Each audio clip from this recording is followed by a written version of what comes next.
Yo, what is going down, y'all? Welcome in the most underrated podcast you already know. Broadcasting from Most Underrated Studios, I am your man, Thomas the Franchise, the homie Dow Palantonio, chilling across from me.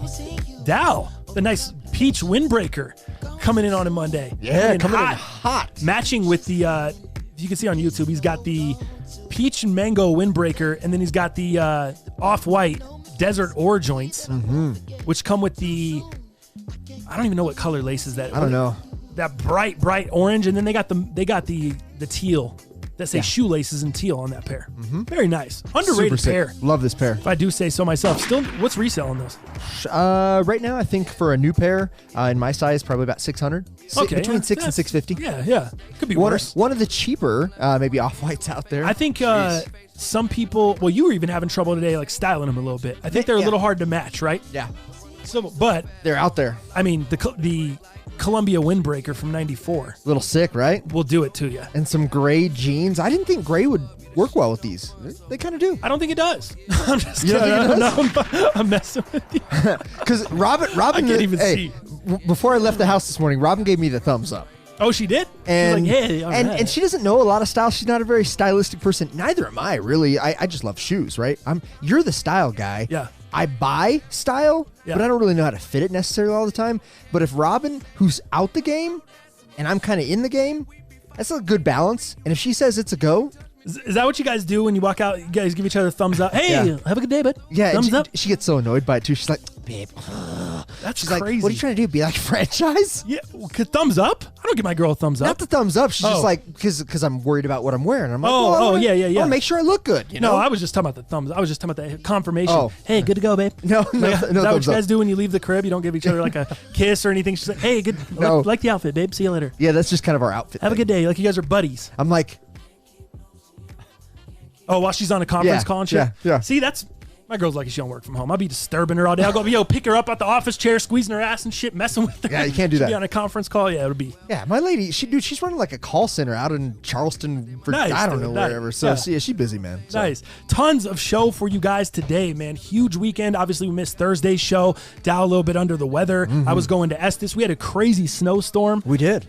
Jalal got a ticket a few days before that, so I figured you want to be getting any accidents or anything like that. Sorry, was I not supposed to be saying that? Driving the speed limit. Have you? Yeah. Nice. Yeah. I got the cruise control with it follows the car right in front of me. And nice. No more tickets, man. I can't get any more points. It was funny because he's like, after he got that ticket, he's like, dude, I've been getting so many tickets lately, man. I'm just getting so annoyed, man. Like, I'm just trying to get places, dude. I'm just trying to drive. Yeah. He's like, it's just like he was annoyed with the law because he was speeding everywhere, but he was just mad at the law. I'm annoyed with the speed limit. Like, I'm not driving 25 anywhere. Don't they have something better to do? I just don't get it, man. They're pulling me over, you know? Right. So tons of show for you guys today, man. We'll go over heaters, go over some NFL talk. Not a ton of NFL talk today, but a ton of sneakers talk. As you guys see the Travis Scott Reese's Puffs cereal sitting here. We'll talk about that. We got the Solar Ultra Boost, the OG pair, and the new Retro 1.0. So we'll kind of compare those, show you guys the differences. Let's start with the weekends, man. We got on this day in history as well. But yeah, let's start with the weekends. What happened over the weekend? Were you sick? Were you just not feeling good with some anxiety stuff? What was going on? Yeah, man. Because I left town. You were like, hey, man, I'm fucking not feeling it, not feeling great. And I was like, cool, no need to push it. I'm definitely not going to put out bad content or push you to do content when you're not feeling good. So, and I was on a time crunch too. So you're like, maybe I'll be able to do it a little bit later in the day, but I had to leave. Yeah. So it kind of just didn't work out. But over the weekend, what happened? Are you feeling better today, I guess? Yeah, for sure, man. The weekend was okay. I started feeling a lot better throughout the weekend, but I will tell you, man, that Wednesday, Thursday, and Friday of last week were brutal, dude. So I did make the conscious decision to go on meds. Oh, okay. So I did. So I am officially on meds. I started those on Wednesday of last week. It's just been too much, man. It's been too much for my body to handle. I'm not getting anything done, dude. I'm not able to focus on anything. So again, I'm the biggest anti-med guy ever. Like I don't even take ibuprofen, dude. I really don't. So for me, this was a big decision, and I just want everybody out there to know that, dude, I didn't take this decision lightly. I really didn't, man. I talked to Robin a lot. I talked to my family a lot. But just I think that's you though. You carefully decide pretty much every decision. You know what I mean? Like very, very calculated with you. Yeah, you know, I've got to, and that's just kind of my MO. Yeah. And for good reason. Yeah. Because you know, you put anything in there, dude, especially something like this, dude, this is going to change my chemistry a little bit. And like that thought alone, for me, as a friend of you, as you know, as a son, as a boyfriend, like. That's a big decision, man. Like, I'm not trying to change my chemistry and be a different person, you know? Yeah. And I don't want to make decisions that are being altered by medication. Like, that's the type of stuff that, like, keeps me up at night. But maybe I need it. You know what I mean? Maybe I need it through a transitional period. Maybe this is a necessity for me, and this is something that can help me get through a tough time.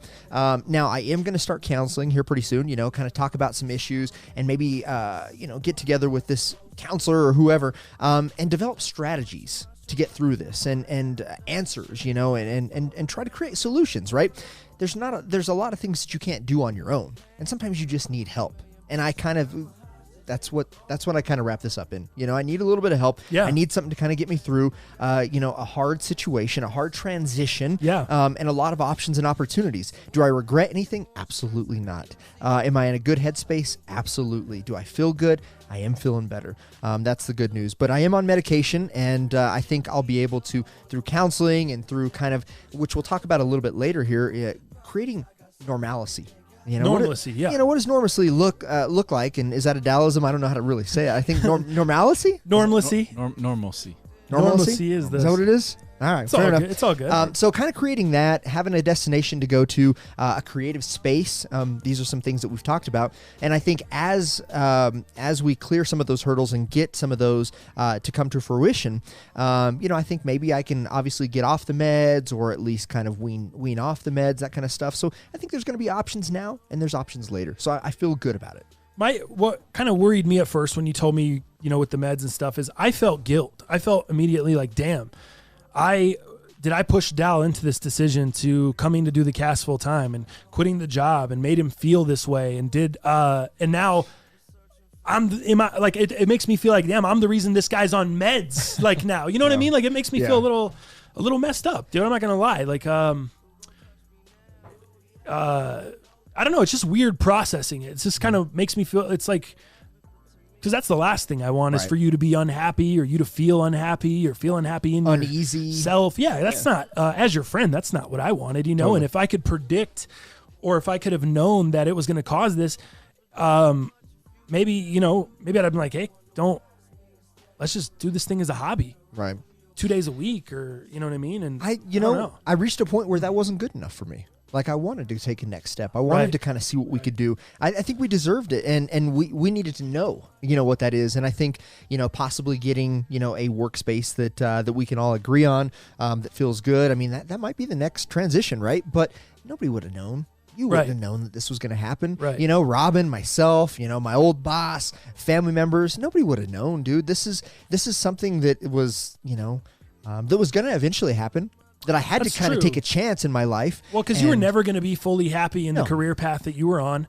So obviously that's why you left. Because if you were fully happy, you would have just been like, I'm fully happy here. I'm great. How did I know that? Because I've been doing it over 20 years. Right. So you've had enough time to know, hey, this isn't it for me. But I don't really know what is it. Right. And that's the position you're in now. So I guess, that does make sense. You would have met this at some point. Right. This would have come up at some point. This would have happened to you at some point. And you would have had to learn this about yourself at some point and have to figure out who you are or what you are. Well, it's not even just a job change, dog. This is an identity change. This is really pulling the carpet out from under you in a bunch of different elements. And I think all of those together is what brought me here today, if that makes sense. So it's not something you could have done or could have prevented. It's none of those things, man. It's just having your identity through a corporate structured job for over 20 years, like what do you expect to leave that? Right. Robin even came to me, when I started having this anxiety, and she's like, didn't you think about these things? I'm like, of course I did. But you don't really know how you're going to act until you're thrown in there sometimes, you know? And it's just like, have you ever had a gun pulled out on you? Yeah. I haven't. So I don't know how I would react. Right. Fight or flight, I don't know what that looks like in a lot of different degrees. But I know in this one, it's a little overwhelming. It was a little too much. I went to multiple doctors. I had some conversations. I talked to family and friends. And at this point, it was the right thing to do. It's like in football, how many times do we see a guy that should just work in the NFL, dude, that should fit. He has the prototypical, he's got the size, look at a guy like Brady Quinn. Like that guy coming out of Notre Dame just looked like he was a statue, dude. Just had the look, had the arm, it looked like he had everything. Yeah. And for some reason, when he got in the game, it just wasn't working, dude. He couldn't put it together. He couldn't make it work on the field. And that's just one example. There's tons of guys like that, right? Yeah. That just should have been, whether they lit it up in college or whatever. They have it. Yeah. Mark Sanchez, Matt Leinart. I mean, all these guys, right? There's a ton of guys that once they get there in the fire, it's just completely different. When it's live bullets and the bills still have to be paid and there's not money coming in, the rounds are live, like it's a different situation. You don't know how you're going to react. You don't know how you're going to handle those situations, right? You know? And like you kind of brought up, I think what's really going to help is us getting some kind of an official workspace. You know, we need a little bit bigger space. This Most Underrated Studios is cool, but it's pretty much just the studio here. There's not a ton to it. And it was very, we just kind of moved in here on a whim. You know, if you guys have been following the show, you know, we just jumped in here. I think talking with Jalal, and Jalal had brought this up a couple different times. I don't know why it didn't register with me, but we really need some kind of a space. I think if we had a dope workspace to create, to do the show 2 or 3 days a week, whatever we decide, to do the show live, have all our stuff going on there, but then also have a place for like listeners to come through. If people want to come through and buy shit, if they want to come through, if we have merch and they just want to come pick up their merch instead of having it shipped on a drop, they can just swing by and pick it up. Everything from that to being able to sell our vintage, sell our thrift stuff out of there. We could sell our sneakers out of there. We could have other people come in if they want to do consignment and shit like that, leave their sneakers in our kind of retail space in the front. Then we kind of have our radio shit, our studio, all our YouTube stuff set up. We can ship our merch out of there. We have everything going. I think that's what makes sense for the show. I think that would be super, super sick. Yes, it's an expense of having a building, but I feel like you should easily be able to pay for that building with the stuff that's coming out, with the stuff you're selling in the front of that, whether it's the sneaker stuff, the thrift stuff, your own merch, whatever's going on there. But also bringing back vlogs, dude. Bringing back stuff like that for the channel. I think a lot of that would be a lot of fun, and I think that's what needs to happen. I'm excited for a reality show between us. Exactly. That sounds sick. So we can kind of, if I can just drop a few vlogs a week in addition to the podcast every week, and then we got our spot down there. We have somewhere to go every single day. We're going there instead of us just meeting up somewhere.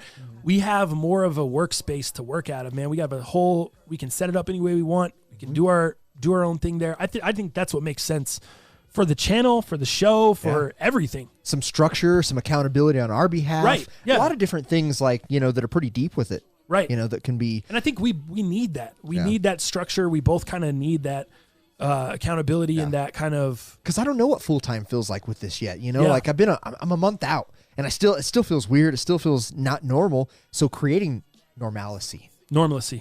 Damn it. I missed it again. Damn it. It's not malice. If you're about to say normalis, that sounds bad. To say, if malice is in there, you're doing it wrong. Just remember that. It's normalis.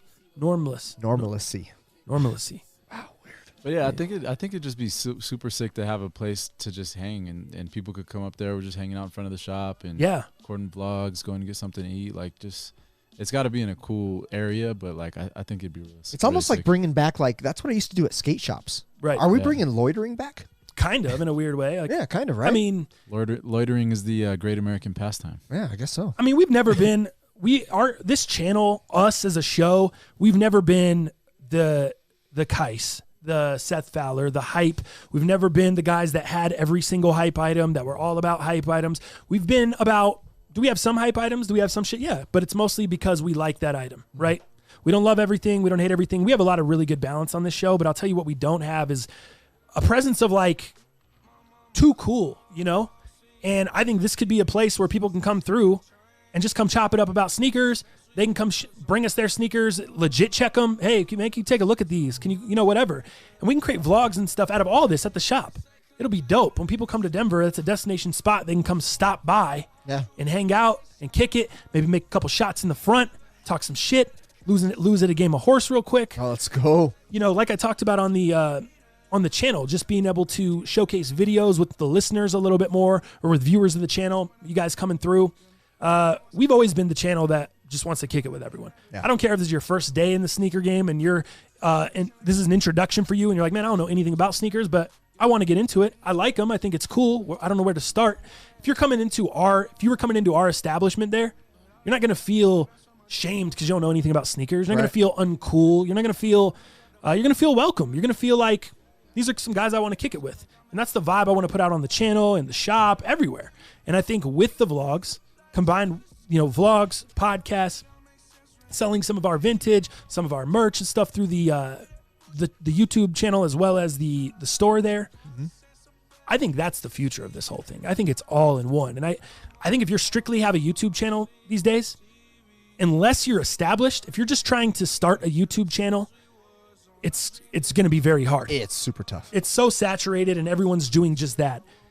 You need to be doing more. And I feel like that's what we were talking about that this morning. Like, we just got to be doing more. So I feel like that's a radio show, that's vlogs with the YouTube channel, that's reviews on the channel here and there, maybe within the vlog. I don't know how that's going to work, but figure it out. That's having a space where people can come and stop by and kick it.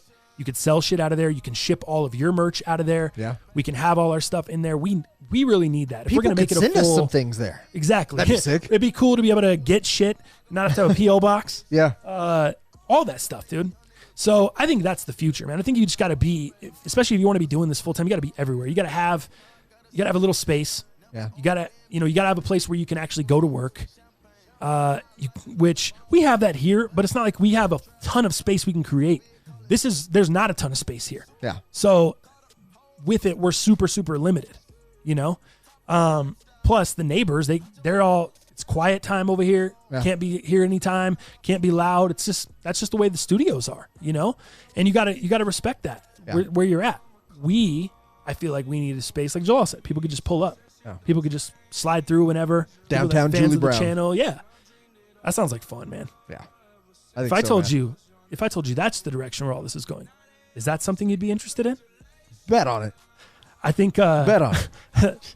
I forgot where I got that from. It's an old guy. It's an HBO show. I'm surprised you didn't get it. Huh. Is that something you'd be interested in? Somebody leave that in the comments. It's an old guy on an HBO show, and he's really annoying, but he's always kind of there in the background. Oh, dude. You found it? It's Entourage. It's Entourage. You ever watch Entourage? Yeah, man, but there's an old guy that kind of follows Vinny Chase, or he's like one of the studio. He's like a studio. He's guy on one of the lots on the studios, and he's an older guy, and he talks forever. He'll talk your ear off, so no one wants to get stuck talking with him because he'll tell you story after story after story, and he'll always say, "Is that something you'd be interested in?" Interesting. At the end, and he wasn't on every episode. He wasn't on every. He probably appeared, I don't know, 10 times throughout the whole series. This dude. Is that something you'd be interested in? Yeah. That's him. Bob Ryan. Bob Ryan. That's him, dude. Yeah. Was it on Entourage? Yeah. Was it Entourage? Thank goodness. That was going to Interesting. crush me. I'm glad I wasn't wrong about that. Yeah. It was just I don't know. It's so funny. I was thinking about Ari's assistant. Oh, geez. The Asian dude. Yeah. I was like, did he say Lloyd? Lloyd. That's yeah. Lloyd. Oh, I love Lloyd. But see, I didn't watch a lot of Entourage. Like, What? I didn't watch like a lot of the series, but I know of Entourage. It's really good. I'm about to start it over Who's the tonight. head guy? Vinny Chase. Yeah, Vinny Chase. Vinny that's right. Chase. I can never see that guy in anything else other than Vinny I Chase. watched though. all of it, and I never remembered that dude until just Bob now. Ryan? Yeah. Oh, dude, for some reason that just was so funny to me. He was just such a quirky guy. Is that something you'd be interested in? Dude, speaking of Netflix, well, actually that's not Netflix, but binging. El Camino. Did you guys see this weekend? Did you guys watch it? Were you guys into Breaking Bad? Yeah, I didn't watch it though. You're into Breaking Bad. You knew we had the show Monday. Dude, What? I haven't watched a single episode of Breaking Bad. Oh, you can't. You're fine then. So yeah, I don't know. Yeah, you're fine.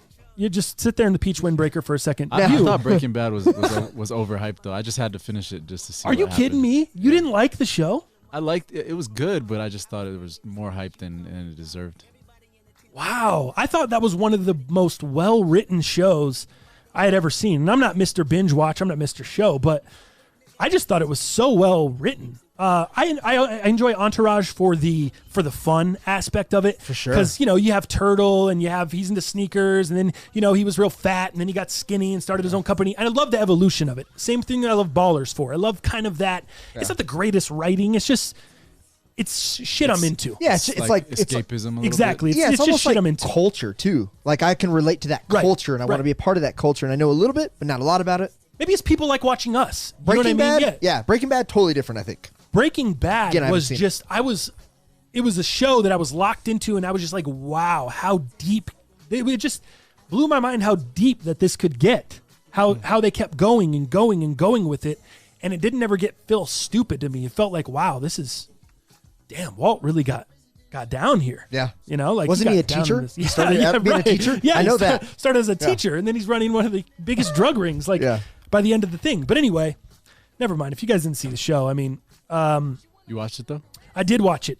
And so is it an extension of Breaking Bad? Here's what I would say.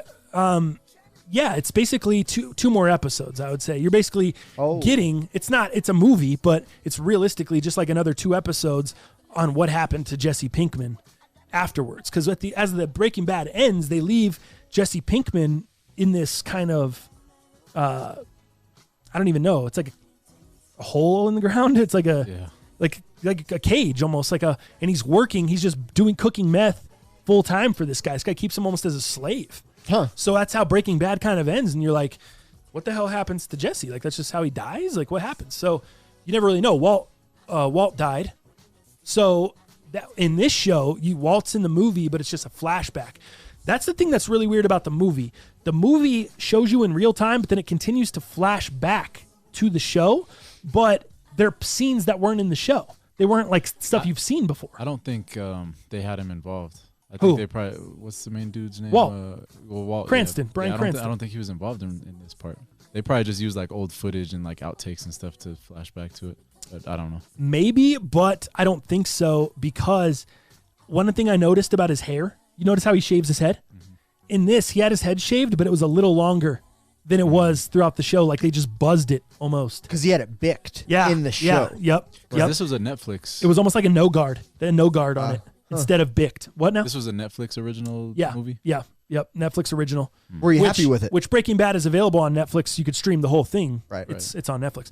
Yeah, for what it was. I mean, I don't know what people expected. I know I saw a lot of backlash and, people aren't unhappy with everything. So that wasn't unexpected, but I thought the show was, I thought the movie was fine. It was just kind of an extension of his life. That's cool. Or of what kind of happened to Jesse Pinkman afterwards. Yeah, continuance. Yeah, it wasn't, was it like, did we need it? I don't think so. I don't think it needed it. But I didn't go into it with a crazy ton of expectations. I just kind of was seeing what was going on. How long was it? Typical movie? Hour and a half? I want to 2 hours? say, in between an hour and a half and 2. Okay. And so, that's the only thing. The flashbacks were a little bit kind of distracting because you would see characters in the show and they've aged. They just look different. They look a little different from the flashbacks. That's one thing that I noticed there. But overall, I wasn't unhappy with it. I didn't think it was the greatest thing ever. I wouldn't give it 2 thumbs up. I'd kind of just say, if you want to see it, see it. If you want to check it out, I wouldn't say you need to see it. I would say if you want to find out what happens with Jesse. Do you remember the vacuum guy? The vacuum guy, no. So the guy that told him he could relocate him for a certain amount of money towards the end of Breaking Bad, and he could wipe him fucking clean and all that shit. So that's kind of the story. That's where this goes. Oh, okay. He's kind of trying to get back to that guy. Is he still in Mexico, or is he like? Yeah, I believe so. Okay. But he's trying to get back to that guy with the amount of money that the guy needs. That's kind of the premise of this story. So with just watching the show and with that expectation, I don't understand what people what do they expect, I guess is what. Right. I don't know why everyone's pissed off. I guess Brian Cranston I could take some calls. He did get back. They said they wanted him to play the part again, and I thought so. I thought he did. Well, and it's funny that you say they age different and people just look different. Well, I mean, the series ended in 2013. Right. It sounds like so. Right. Yeah, over 6 years ago almost. So exactly. Yeah, man. September actually of 2013.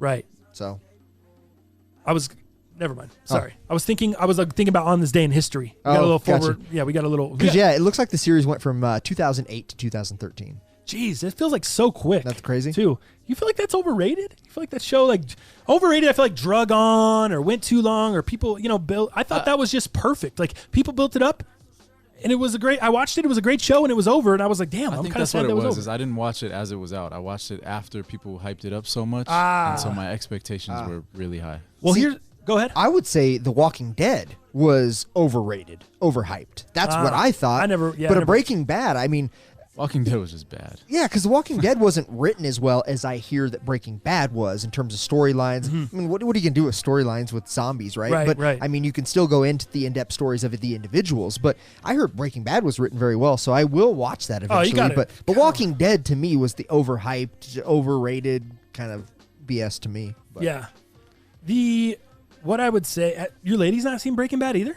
No. Oh, geez. No. What I would say, I think maybe that has a piece of it, Jalal. I caught it while it was still on, but they were already like 4 seasons deep when I started watching, and then I broke up with my ex, and she had the Netflix password, and I was just like, oh, screw her, screw the Netflix. I'm not watching Breaking Bad. I'm never watching Netflix again. Yeah. I don't even want. I'm gonna prove some points. So I was stuck in like the middle, dude, of Breaking Bad for probably 3 years. And then I just caught back on and watched the rest of it. But yeah, it was I was just stuck. I never saw it. Wow. Never saw it all. But I thought it was good. I wouldn't say blowing away. I wouldn't say a must see. I just thought it was good. I thought it was fine.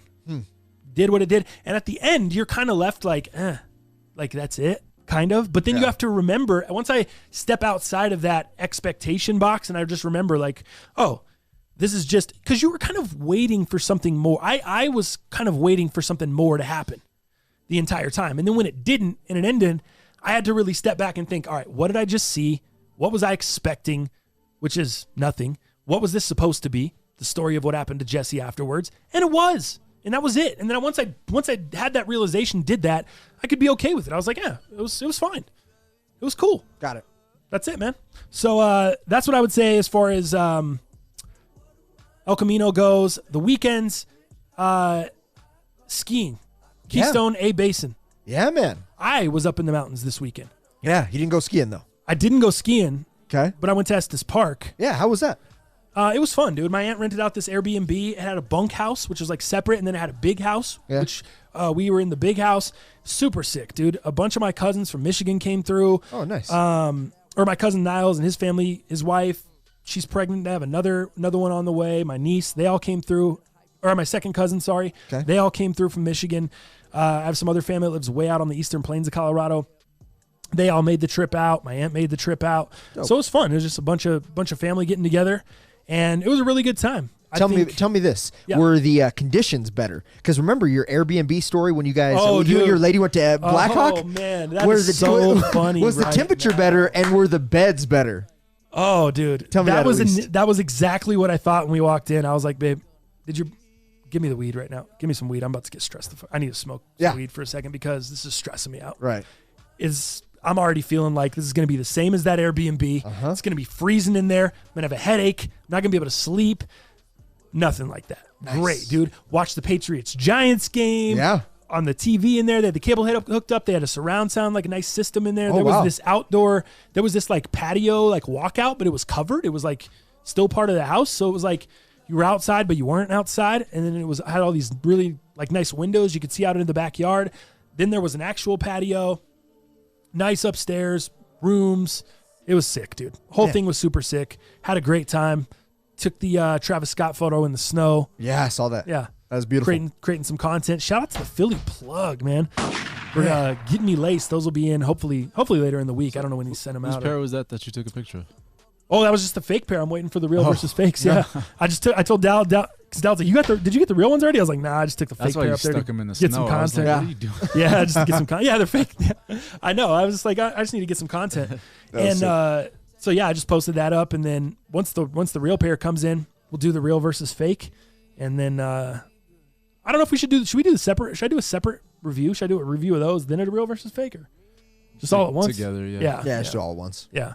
So yeah, that's waiting for those to come in. But no, skiing and shit. Yeah, man. So this is interesting. So it's here in Colorado. It's always a race to see which resort can open up fastest, right? And typically, 9.5 out of 10 times, it's always going to be a basin, and that's just because they have a different exposure than all the other resorts. So they don't have as much sun. The snow sticks a little bit better there, and it just, it's just that place. That being said, Keystone actually came out and said, hey, we're going to open this Saturday on the 12th. Be ready. A Basin, however, old school A Basin, had said nothing at this moment. So they didn't have any plans of opening, nothing. They've been working on it, but no plans to open. So immediately, as Keystone announced that they were going to open that this Saturday. Coming Saturday, or this last week? This past Saturday, okay, yes. Okay. Because this past weekend was opening weekend.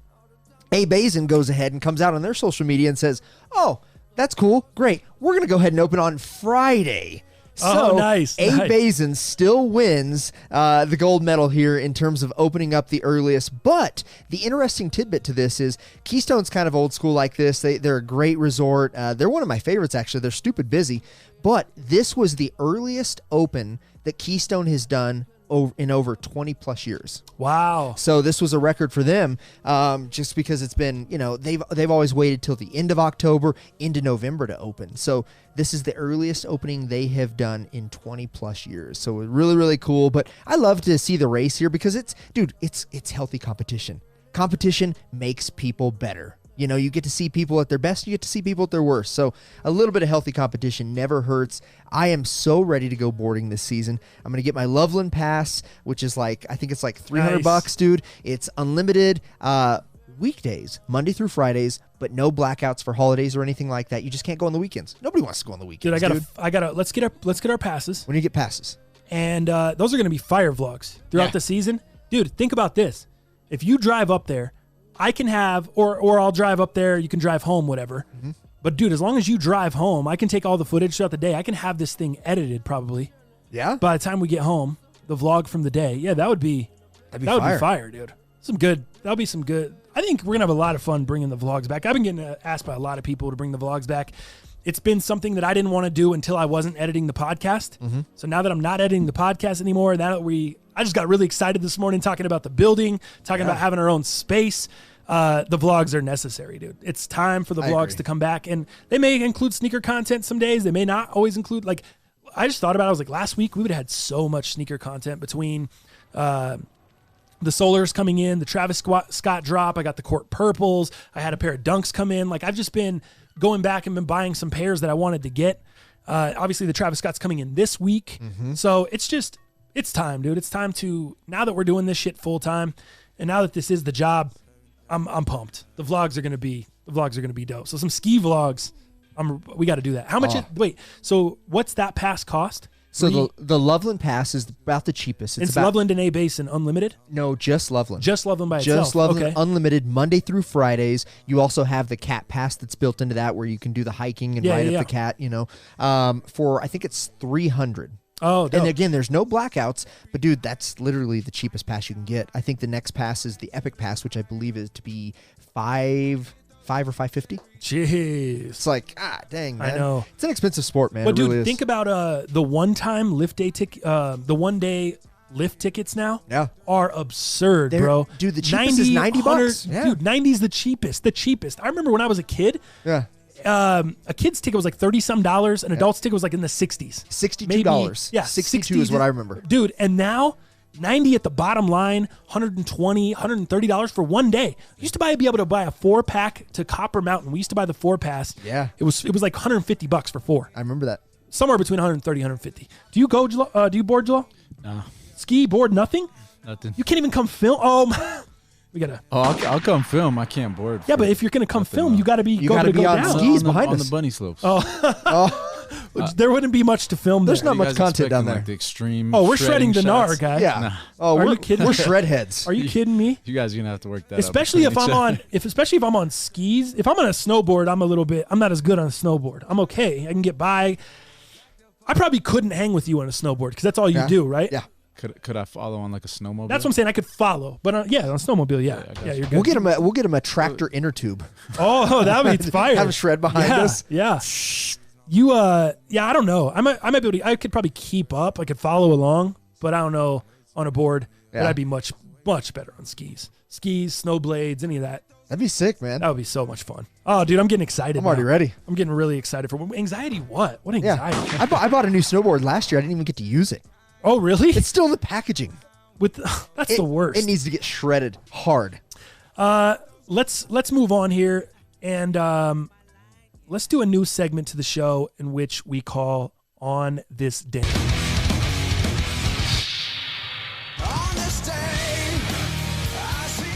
All right, man.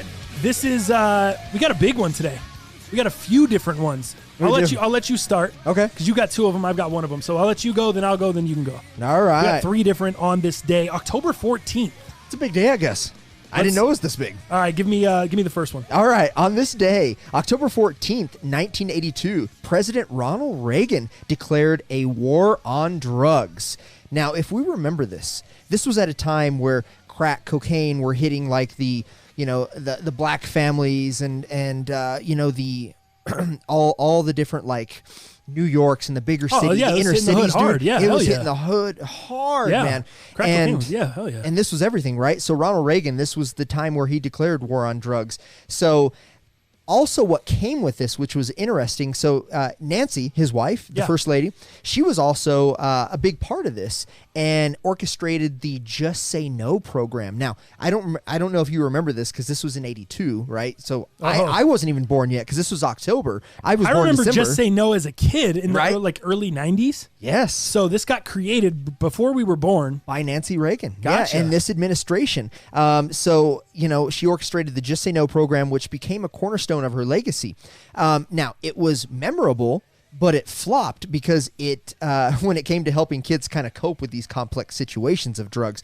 But with this program, that's kind of where the DAREs and all this other stuff evolved. I mean, it really kind of came from Nancy Reagan and her idea with bringing this Just Say No program into the schools and helping, these kids. And it was funny because the Just Say No program was actually, so Nancy Reagan actually had some people help her out with this.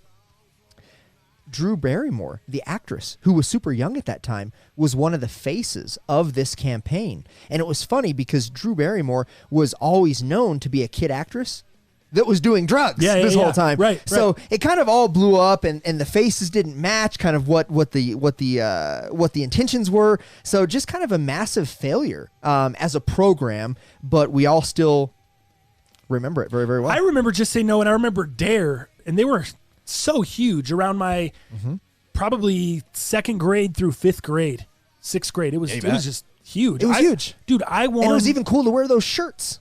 I think my parents still have it. Do they? No, not the shirt. I have a DARE medal. A medal, dude, that I won. You got certified? No, I wrote a DARE essay.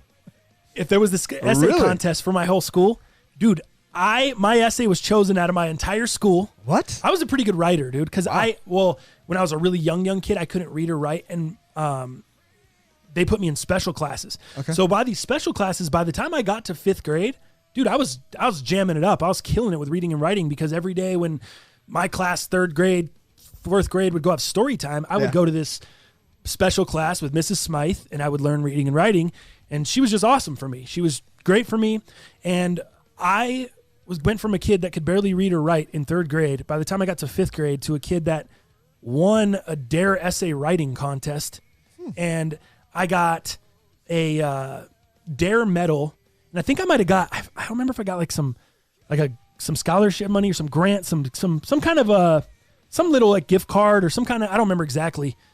It was fifth grade, but anyway, yeah, I have a DARE medal, dude, from the essay writing contest. That's how big DARE was in my area. And I remember, dude, I think that was a big reason why I was drug free for a long time, dude. I didn't start drinking until late in my college years, like 24 is when I started actually drinking, like kind of socially. I didn't really start, probably 25, to be honest. I didn't really start drinking, and I didn't even take a hit of weed until, I think I tried weed as a young kid, laying around, like my grandma and my parents. But dude, I don't think I got high. I didn't smoke weed until first time I got high was probably 29 years old. So I just wasn't. I think the Just Say No shit worked on me, or the Dare, or maybe it was the fact that my dad used to deal drugs and that scared the shit out of me. I don't know. Maybe, just he put the fear of God in me as far as drugs, because I had known his past and dealing with jail. And Sure. So I don't know, dude. I'm not sure what it was, but I would venture to say Dare, the essay writing contest, the Just Say No program, the Just Say No t-shirt that I had to have to get in free at the roller skating party. I'm pretty sure all that stuff had an effect on me. Did you guys ever have to do any of that? I know you did. It was long gone probably by the time. I remember the campaign, but I just remember the shirts. Like I didn't do any. Green Just Say No shirt? No, it was like black with the red. Oh, black with the red was Dare. Dare. D-A. Oh, Just Say No something else. Yeah, Just Say No was a green shirt with a circle logo, and it said Just Say No. And, dude, I had to have that in order to get into, like I said, school parties, like school events. Like if you wanted to come to the school trick-or-treat street, you had to have your Just Say No shirt. Yeah, it looked just like that. I remember my brother got his ass beat. Yeah, dude, look at that. Look, the circle, Just Say No. What did I just say, dude? Green shirt, circle, Green everything. shirt. So I remember my brother got his ass beat because he clipped the sleeve off trying to be like WWE, trying to be like Owen Hart, and put it on his head. So he's like, oh, I'm just going to take one of these shitty shirts I don't need anymore, right, and cut the sleeve off, and he put it on his head because we were wrestling. We were acting like we were wrestlers. So he had the shirt, and he had cut it all up, and then we had to go to the roller skating thing, and my mom was like, where's your shirt? Like, where's your Just Say No shirt? How are you going to get it? And she was so pissed because she had to pay $5 or something instead of getting him free because he didn't have the Just Say No shirt. Then she had to buy him another shirt. Like, it was a whole fiasco. Just Say No was, I feel like maybe it had more of an impact on my household. Yeah, no doubt. Than most. Goodness sakes.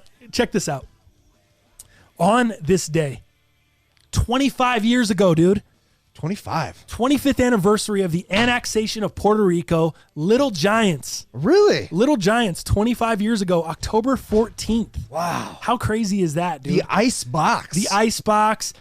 Spike. Yeah. Ed O'Neill, Al Bundy. Yeah. As the Cowboys head coach. Cowboys head coach. Rick Moranis as the Little Giants head coach. Mr. Honey, I Shrunk the Kids. No doubt. Do you remember that movie? Oh, Yeah, what was the little no, do you dude's remember name? Little Giants though?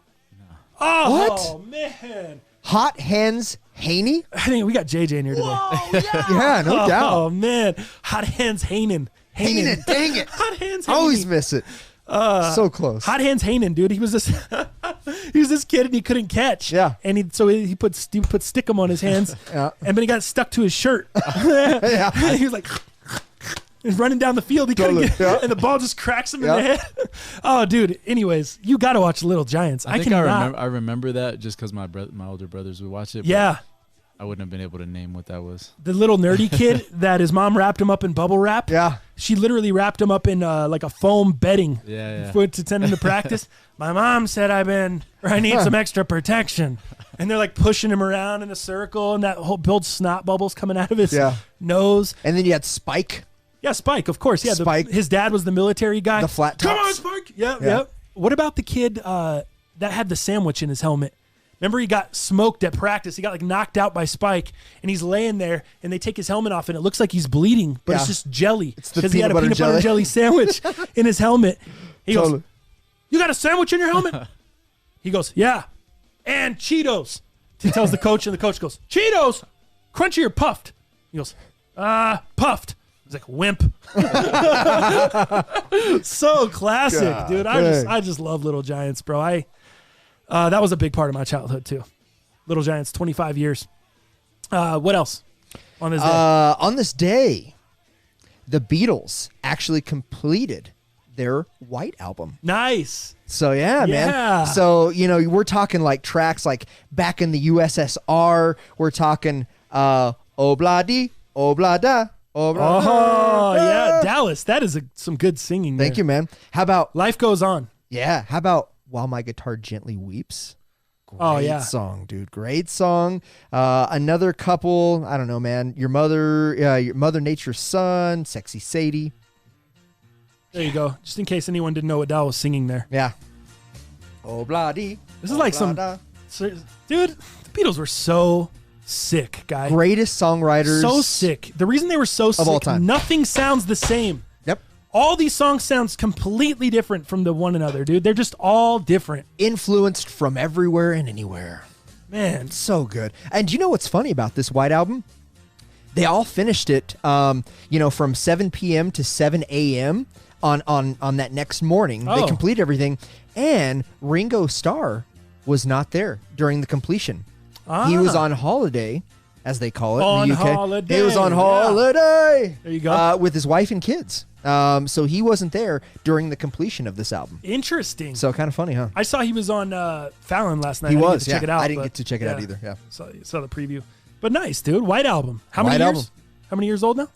50, you said? Let's see here. Or you just said it came out on the 14th. Sorry, you don't need to know how many years. Yeah, I think it was October 14th, 1968. Okay, damn, dude. Holy shit. So 25 years for the Little Giants. You got the White Album on October 14th. Great day. Completion. And then the Just Say No campaign Love it. from Nancy Reagan. How crazy. And that was actually changed to Just Say Blow. Yeah. Do you remember that? I do remember. Everybody making hearts, give that As hard I got time. older, a young kid, I didn't know, but as I got older. Let's move on to some NFL, Doubt. We'll jump into this NFL stuff here. Brought to you by Seat Geek. We'll talk some fantasy football. We'll talk we'll just very quickly, man. We'll go to Heaters results, the MUP League, and then kind of the DraftKings results here. Again, brought to you by SeatGeek. Use our code on the Seat Geek app to get $20 off. The code is underrated, man. All one word, all caps, underrated. Get $20 off on the SeatGeek app. I'm pulling up the DK Tourney results. I took third, which doesn't matter. Landon took second, which doesn't matter. Correct. Pena, my man Mike Pena. Shout out to Pena. He took first this week. Longtime listener of the cast, big-time supporter of the cast, 190.44. No one else close. Landon 174, me 155. So no one even close. Pena had a runaway. Dal, you were in the basement. I was. Tough DraftKings week. That's what we call 0 to 0. But you won it last week. I did. We only had 18 members this week, too. Some of you guys are slacking. Sleeping Sleeping on the DraftKings tournament there. Most underrated fantasy league. I saw you got a win this week. Well, I'm close to it. I think I should have a win. Our boy Lorenzo, who I'm playing. Oh, I thought he was done.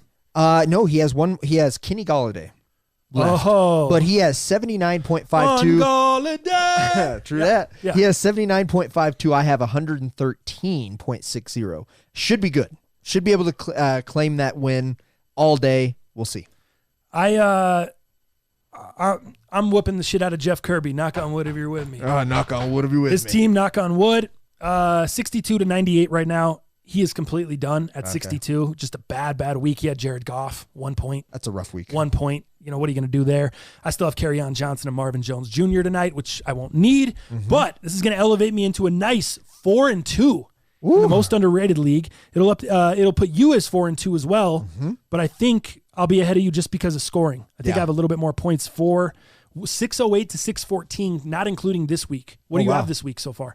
100? This week I'm at 113. 113. So I'm at 98. I got Galladay and Jones. I say I'm going to I should finish over 120. So I think that'll put us still same spot, 3-4. Is Keith Cruz winning this week? Where's he at? Keith Cruz is beating the shit out of Black Prez, of course. Is he? God damn it. I need Keith Cruz to take a step back. Let's see. Yeah, dude, we're still doing, you and I, 3-4 in the league standings. Willie Will up top in first place, but Willie Will got the shit kicked out of him by Landon. Thank you, Landon. Nice. Thank you, Landon. Landon's legit team, 150. Willie Will, 114. He's got one person left, and I think it says TJ Hawkinson. Oh, yeah, Hawkinson. So not much there. That's going to drop him down to our level. He'll be 4-2 with us because right now he's 4-1. Nice. Good shit in the most underrated fantasy league. As far as the Heaters, oh, man, Dow, the Heaters this week, bouncing back for me, 3 in a row, which is, or 3 weeks in a row going 4-1. Did you see that on Twitter yesterday? I did. Your boy coming through. Let's get some. You're doing pretty well, man. Let me give you some NFL music here. I'll go over the Heaters really quick. Dow, Saints plus 2.5 over the Jags. I took the Jags minus 2.5. Bad move by me. Here's what I thought. Here's what I thought was going to go down. Saints have not been the greatest in the early window. Right. So I thought there was that going for me. You got Teddy in there. It's not Drew Brees. You got that going for me. Jacksonville's been kind of struggling a little bit, but that defense is sneaky good. Jalen Ramsey might play. Thought about that. Then you got the weather. 90 degrees in South Florida yesterday and humidity. I'm like, oh, the Saints are going to be out there in those all blacks roasting at 1 p.m. Can do it. Yep. Guess what happened? The Saints don't come out in the all blacks. They come out in the all whites. They're not roasting at all. It doesn't even make it to 90 in South Florida out there. And the Saints are up 3-0 by the time I look at the game in the first quarter. Nothing is going like I thought it would. I should have taken the Cardinals plus 2.5 instead of the Jags. And you won that one. I took the L. Yeah. Let's move along. Seattle, I thought you lost this one. Seattle -1. So that's 1 win for Dow, 1 loss for me on Jacksonville. Moving to Seattle. Dude, I thought it was over. The Browns score at the end. I'm like, oh, Dow just got backdoored. Yep. That was it. He was smoked. And then somehow Seattle comes all the way back down the field on the shitty Browns D in Cleveland, scores a late touchdown to go up and cover the one. I think they won by 6 or 7. Something like a touchdown. So you win that one there. Cowboys -7. Wow. I had the Jets +7. And it was actually 8.5 last Thursday when we were going to pick it. Mm-hmm. And then I was like, yo, send me your heaters so we can post this shit on Twitter so we can keep record of it. So I post them on Twitter. You send me, you're like, I got Cowboys -6.5. I was like, damn. I was going to have the Jets +8.5. Now it's all the way down to 6.5. But then there was 7 in some spots. So we agreed to go with 7. Cowboys -7. Cowboys don't even win the game. No. Forget the 7. Cowboys don't even win the game. I caked on the Jets. I put money down on the Jets. I was very confident on the Jets yesterday. The reason is the Jets just play better at MetLife. They do. The Cowboys are not who I thought. This was more about the Cowboys than it was about the Jets. I don't think the Jets are as bad as anyone thought they were last week with third-string quarterback Luke Falk, who's, by the way, not even on the team. Did you see they cut him? Did they? There's never been a quarterback, never in the history of the league, that started and then cut week 5 and was cut week 6. Wow. The next week. It just never happens. They go back to the bench, but they don't get cut. He was completely released. That's crazy. So not only about the Jets, I just knew the Cowboys are not what everyone thinks they are. The Cowboys are not that good of a team. Dak Prescott, now it's looking like he should have signed that contract in the beginning. No doubt. Because now it's looking like he's not getting it done. You beat the shit out of the Cardinals early in the season, who are now better than they were at that point. They were kind of still figuring it out in week 2 or week 1. And then you beat the crap out of the Dolphins in week 2. Dolphins are nothing. They're trying to lose. Yeah. Neither of those are impressive. Everyone else that they have played, any good teams, any formidable opponents, you saw what happened yesterday. And I wouldn't even consider the Jets that formidable. No. But I would say with Sam Darnold back, it obviously increases Le'Veon Bell's stock, makes him a little bit more valuable, giving him more carries there. Robbie Anderson and Jamison Crowder now all of a sudden are a part of the picture. Yeah. You have some options. Mm-hmm. It's funny, you talk about the Dolphins and you said how they're not even trying to win. They actually did try to win with Fitzmagic, and they put him in to make the 2-point conversion. Didn't make the 2-point conversion. Ended up taking the L. You know how what a mess. It's funny because they put Fitzmagic in. I thought for a second I was like he's going to bring him back. Yeah. What is he doing? He's going to cost the Dolphins the first round, the first pick of the draft here. What is he doing? Trying to win games. And then it was all clear to me. They were never trying to win that game. Once you saw the play that they selected for the 2-point conversion, why are you throwing some weirdo wide receiver screen to a guy that's been on a milk carton all day and hasn't touched the ball, and he hits him in the hands and he drops it? Oh, of course. Yeah. It was the worst play call I've ever seen because they didn't even get the first part right. First part was just catch the ball and then try to score. He didn't even get the first part right. And why you're running a play that has that kind of difficulty, it's like running a fade pattern. It's a very, very low percentage play from the goal line. Yeah. It's a lot better to run a pitch, to run an option, to hand it off to your running back, let him pound it up the middle, even to run a little rollout play with Fitzpatrick and then a little shovel pass, something like that to the tight end, to Gesicki. Instead, they try to run some weird wide receiver screen, and the guy drops the ball, doesn't even catch the pass. Yep. That's when I knew, all right, they're not trying to win this thing. They're just trying to make it look like they're trying to be competitive. Because any normal team would have just handed it to the running back, Drake or Balaj, and let him run it right in. Yeah. Use the speed. Get Drake out on the edge. You've been beating him around the edge all day. It just didn't make sense to me. So it's clear to me Dolphins were not trying to win that game. Let's go to your next one. Carolina -2.5. Easy for you. Walk in the park. This thing was, you had already had 1 W by the time I woke up. I was like, what's going on here? I forgot they had a London game, the old 6 a.m. kickoff. Yeah. That was fire. So by the time I woke up, I wiped the sleeps out of my eyes. The game was basically over. Yeah, no doubt. Christian McCaffrey was 2 or 3 touchdowns deep. Balling out. Yep. Yeah, I think he had 2 on the day. But I would tell you that last quarter, man, the buck stops here. McCaffrey was on the side of a milk carton the last quarter of the game. No doubt I think about he's that. getting burned down, dude. I think so. Burned down. They're running him Worn into the down. ground. Yeah, sure. That was a Dow. Yeah. Little Seth Rollins, burn it down. Redskins -4, your last one. So right now you have 2 wins, 1 loss on the Cowboys. Redskins -4. That you did get backdoored. You got backdoored big time. I That was one's the watching that worst. game. It was 17-10. Yeah. I was like, oh man, Dow just needs the Redskins to hang on here. He's got the easy coverage. He's going to Had the cover game by the whole 4. time. Yep. Of course, they go down. Redskins give up a late touchdown, but they missed the extra point. So that actually could have been better for you. You needed them to make the extra point to go to OT. Right. Because they missed that, you automatically lose. Who are the Redskins playing again? I'm forgetting now. Now that I'm at a brain fart. Now that I don't remember. Weren't they playing the Dolphins? No. No, yes, they were Yes, playing they the were. Dolphins. Yeah, I'm sorry, they we're were just talking about the playing game. Dolphins. Yeah. So, the 2 point, they go for 2 at the end. Yeah, we just talked about all that. I just needed them to kick the field or just kick the extra point. You needed go the into extra overtime and let's keep on playing. I thought about that when they lined up to go for 2. I was like, Dow's screwed either way. I am. He's totally screwed. No matter what happens here, he can't cover the 4. He needs them to kick it and go into overtime so they could potentially win by a touchdown. Yep. A little walk off, and he didn't get it. So you end up 3-2 this week. Not bad. Not bad. Not bad. Could be worse. Yeah.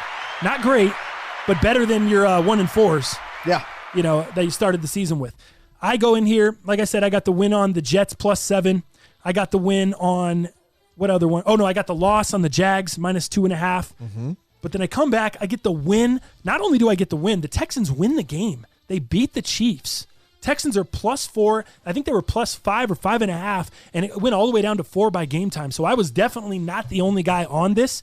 There were a lot of other people who were not scared of Arrowhead Stadium, of Pat Mahomes and that beat-up line, of that dumpster fire of a defense over there. Oh, no doubt. There was a lot of other people not scared, and I wish I would have taken Houston on the money line. I took them +4 yesterday, made some nice money, but I wish I would have taken them on the money line because that was where the real money was at, especially at a 5.5 point dog. Gee whiz. So I got the Texans +4. Oh, what did you think of the game, though? Overall, did you watch the game? I did. Yeah. What happened with the Chiefs? What's the deal? Are the Chiefs in panic mode right now? I don't know, man. I'm wondering if they're especially having Tyreek Hill back. Dude, and of course he made an impact automatically. 2 tutties. I am really worried about Patrick Mahomes and his full health, like with the whole ankle stuff. I think he's doing all right, but man, they're not good all of a sudden.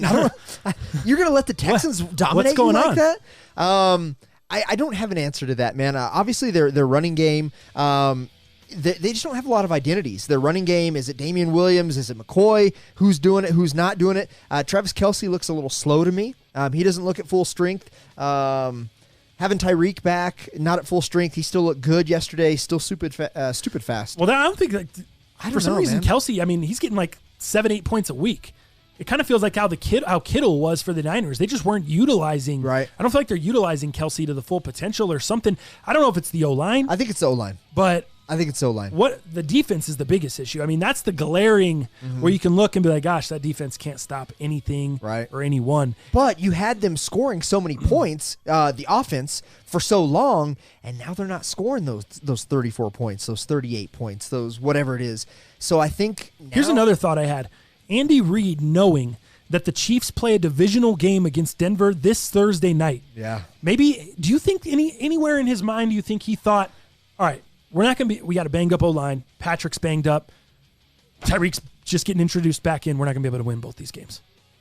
We're just not. We're not going to be able to game plan that. We're not going to be able to cram it all in. We're not going to be able to get the rehab in that's needed to make him 100% healthy.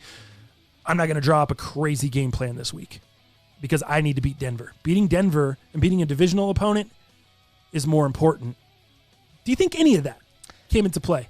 I mean, obviously, I know you're trying to win both games, but that's why I took the Texans this week. I knew that they were not going to win both games, especially with Mahomes with the banged-up ankle. The D has been terrible, and the O-line. Yeah. I knew they weren't going to win both. You're going to win one or the other.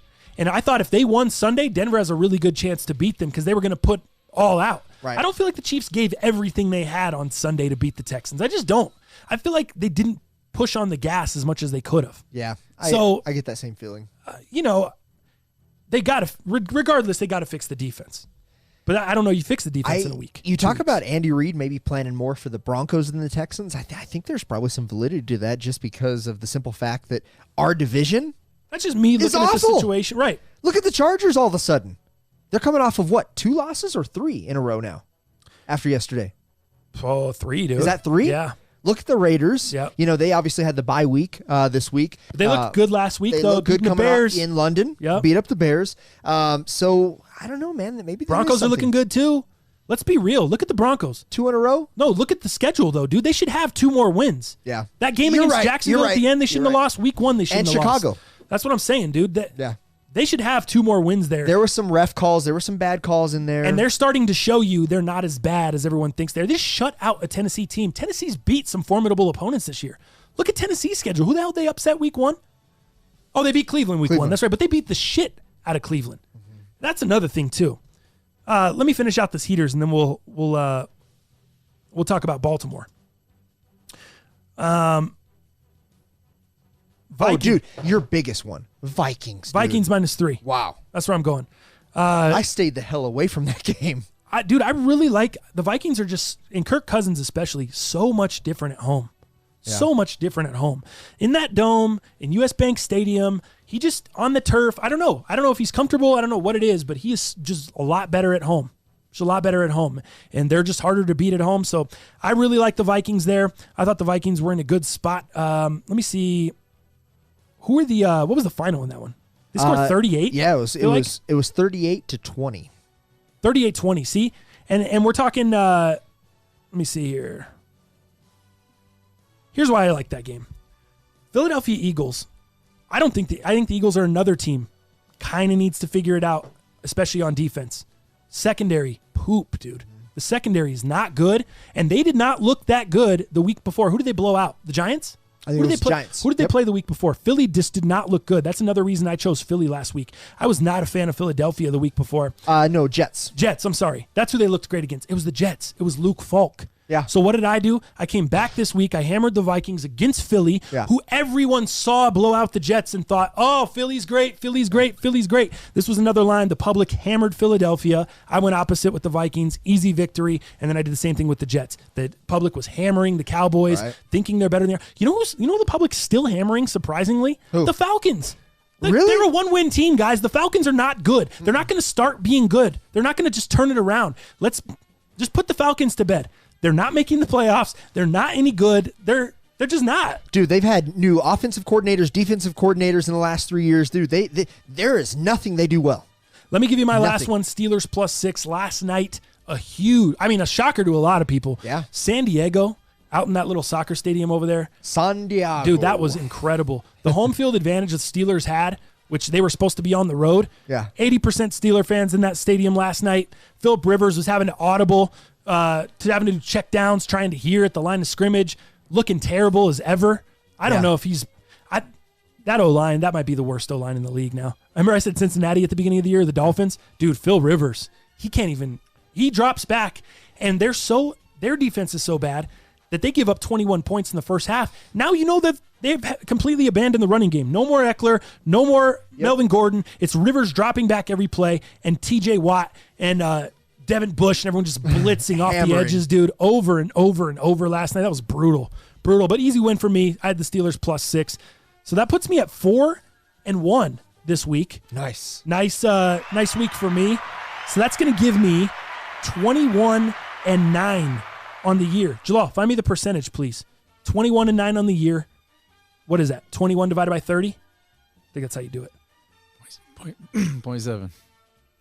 What? 21 divided by 30? Yeah, isn't it 20? Isn't it your amount of wins divided by the total number of games? Mm-hmm.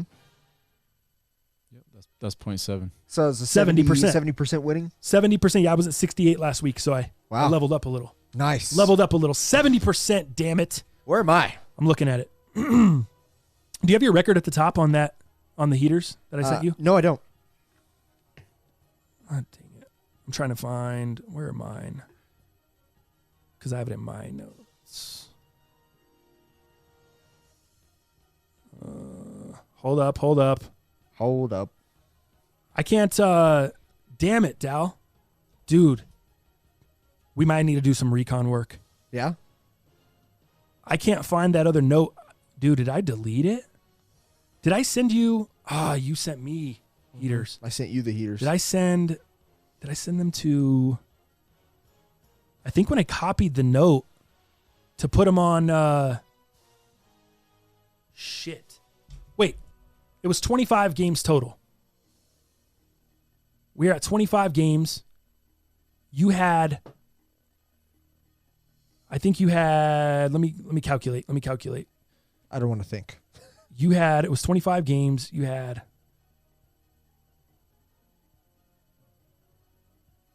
This music makes it a little bit more intense. nah, this is like the, like wants to be a millionaire. Yeah. like I'm trying to get a lifeline right now. Oh shit, dude. Cause, okay. I'd like to use the phone a friend.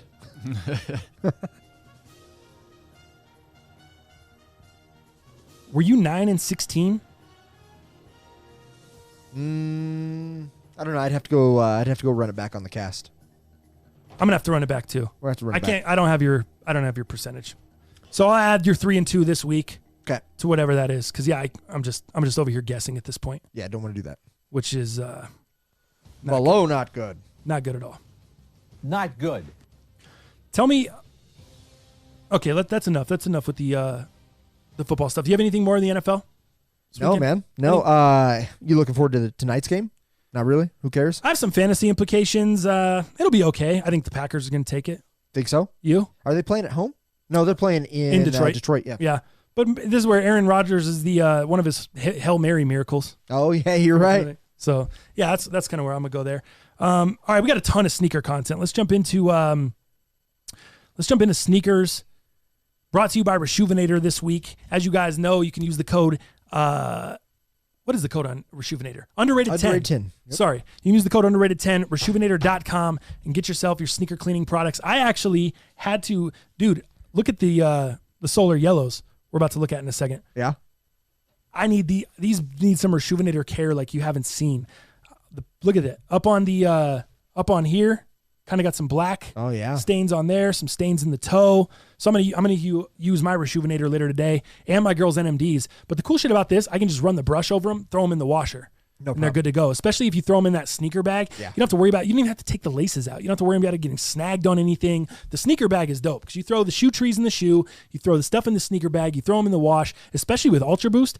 You don't ever have to worry about them getting messed up, getting them snagged on something. So these have seen some days though. I've worn these quite a bit. Yeah, man. I even see like some of the glue stains, Yep, obviously on the inside. on the bottom part of the boost. Yeah, for sure. Yep. So let's jump into the OG versus the 2019 restock. yeah. Okay. I want to show you the differences. I want to see if you notice the differences. You guys have the boxes? If you put them on the boxes, it'd be perfect. I don't have the shot. box for this pair. It got ruined in my I think you threw the box out because Dallas couldn't come home with it. I don't think I've ever had a You box have with this. A box right there. This is the That's Just for to prop just it up on my the bad. box. Yeah. there you go. There you go. Is that better? Yep. Yeah. And then what? Dallas got the supplements jammed in the Blackstone Labs supplements jammed inside the ankle. the collar. ankle collar. Yeah, because it's so tight. Yeah. I even stretch it went a out. half up. It's so tight. You saw in last episode of the cast as well. Yeah, I don't know if. Oh yeah, there you go. Now you can see that. Perfect. That's tight. And you guys saw in last episode me trying the shoe on. Yeah, it's the awful. Solar Red. Awful. Couldn't get the thing on. Recommend you go half or a whole size up if you want to keep the insole in. Definitely a half. If you do a whole size up, they're going to fit like an Ultra Boost 3.0. Yeah. They're kind of how that baggy fit like a 3.0 feels. That's what this would feel like if you went a whole size up. If you went a half size up, it's just going to feel like an Ultra Boost 1.0 snug. Yeah. You know, like even with a half. Really snug. If you keep the insole in. If you want, honestly though, with those, I don't know if those are wearable without the insole still. I thought you were going to return them. Those ones? Yeah. I think I The have Solar to. Reds. I think I have to. I think they're just way too tight. Yeah, I would. I'm gonna have to drive down to Castle Rock. Yeah. The Adidas factory store. Good plan. Return them there. But let's look at these ones. What go ahead, Dal. What differences do you notice Yeah, so off the rip? Yeah, so off the rip, obviously, the Continental sole versus the OG sole. Yep. Which I like the OG sole. I mean, I'm an OG guy. I'm a collector. Like that's a part of this. That's where the history started. That's important to me. But as we know, And I'm surprised, man, looking at yours. You must have not worn these very often. No, I wore them quite a bit, but Really? I didn't run in them, and Okay. I don't drag my feet when I walk. For sure. Dude, your soles look amazing. Yeah. For a 1.0, dude, and you've Oh, had yeah. them for, over 2 years. These look really, really good. But the quintessential problem with this shoe was the outsole just wears out so fast. Now, we're blessed enough to have multiple shoes, Exactly. rotation. We're not wearing these daily. They're not daily drivers. They're not even a weekly driver, I would I mean, we're assume. talking about the total I've owned this shoe. When I say I've worn them a lot, I've probably worn them a total of 20 times. Okay. That's not a ton in a shoe, in the life of a shoe. Right. It's just not. It's not. 20, 25 times is not shit. That's 3 weeks in a normal person's life Yeah, totally. of a shoe, realistically. So when I say I've worn them a ton, I mean that's a ton because of our, like I said, the rotation and what we kind of have going on. Oh yeah, peep out the inside. So, yes. Mine has no insole in. But I know so the insole is It different. is different. So obviously. we'll call that as a difference. Yeah, because remember this one, with the new ones, anything new Ultra Boost, you have just the word boost on there, whereas the old ones you had the Ultra the Boost. Ultra Boost and the writing and it's not endless yeah, endless energy, I think is what yeah. it says. This is like cloud Yeah, and this boost is the cloud cloud writing. boost inside there on the so, new ones. So different there. Looking at anything else on the tongue. You have the Adidas on the restock on the 2019 pair. The Adidas is in black on the tongue, whereas on the OG it is yellow. Yep. So I see that as well. So show the you can show the camera that. It's very, very simple, easy to see. You see the black Adidas writing, and then the other one is just 3M. It's just all matching the what is it? The rest of, is that 3M? No, it's just kind of solar yellow. Yeah, it's just solar yellow. It's just blended. On the heel cup, it does look like it's the same color, so they kept that the same. The Ultra's in black, the Boost is in silver. Outside of that, lace tips still black on both. The 1.0 knit pattern looks pretty much the same to me there. The cage is the same, which we knew the cage was a problem with the solar orange and solar reds. Yep. But it looks like the same identical cage there. Torsion, still gray. Green, solar yellow on the bottom side. Good. Continental. I don't really see much differences outside of that. That's all I saw. I saw 3 differences. The Continental outsole, Yeah. the tongue tab with the black instead of just the frozen yellow, Yep. or the solar yellow, and then the insole. The insole, yep. Those are the only 3 differences I noticed as far as the look. Like we talked about on the other one. Oh, someone said in the comment too. We commented the wrong one. The solar. Wait. I'm confused now. I'm super confused. There's just a ton of boost on the table. Yeah. There's like 3 pairs. Yeah, we just boosted, and they got the solar oranges are sitting right there off camera. Yeah. But tell me this. Yeah. I'm confused. Someone said in the comments that it's the solar orange pair that has the black cage. Yeah. Not the solar red. Correct. I said solar red. Yeah. So the solar reds, the OGs, and the new version both have the same cage. Gotcha. Is that right? I'm asking. I'm trying to understand. I think so. I think these have the same cage and the solar yellows have the same cage. As the OGs. Yeah. Yes. But they never made a solar orange retro.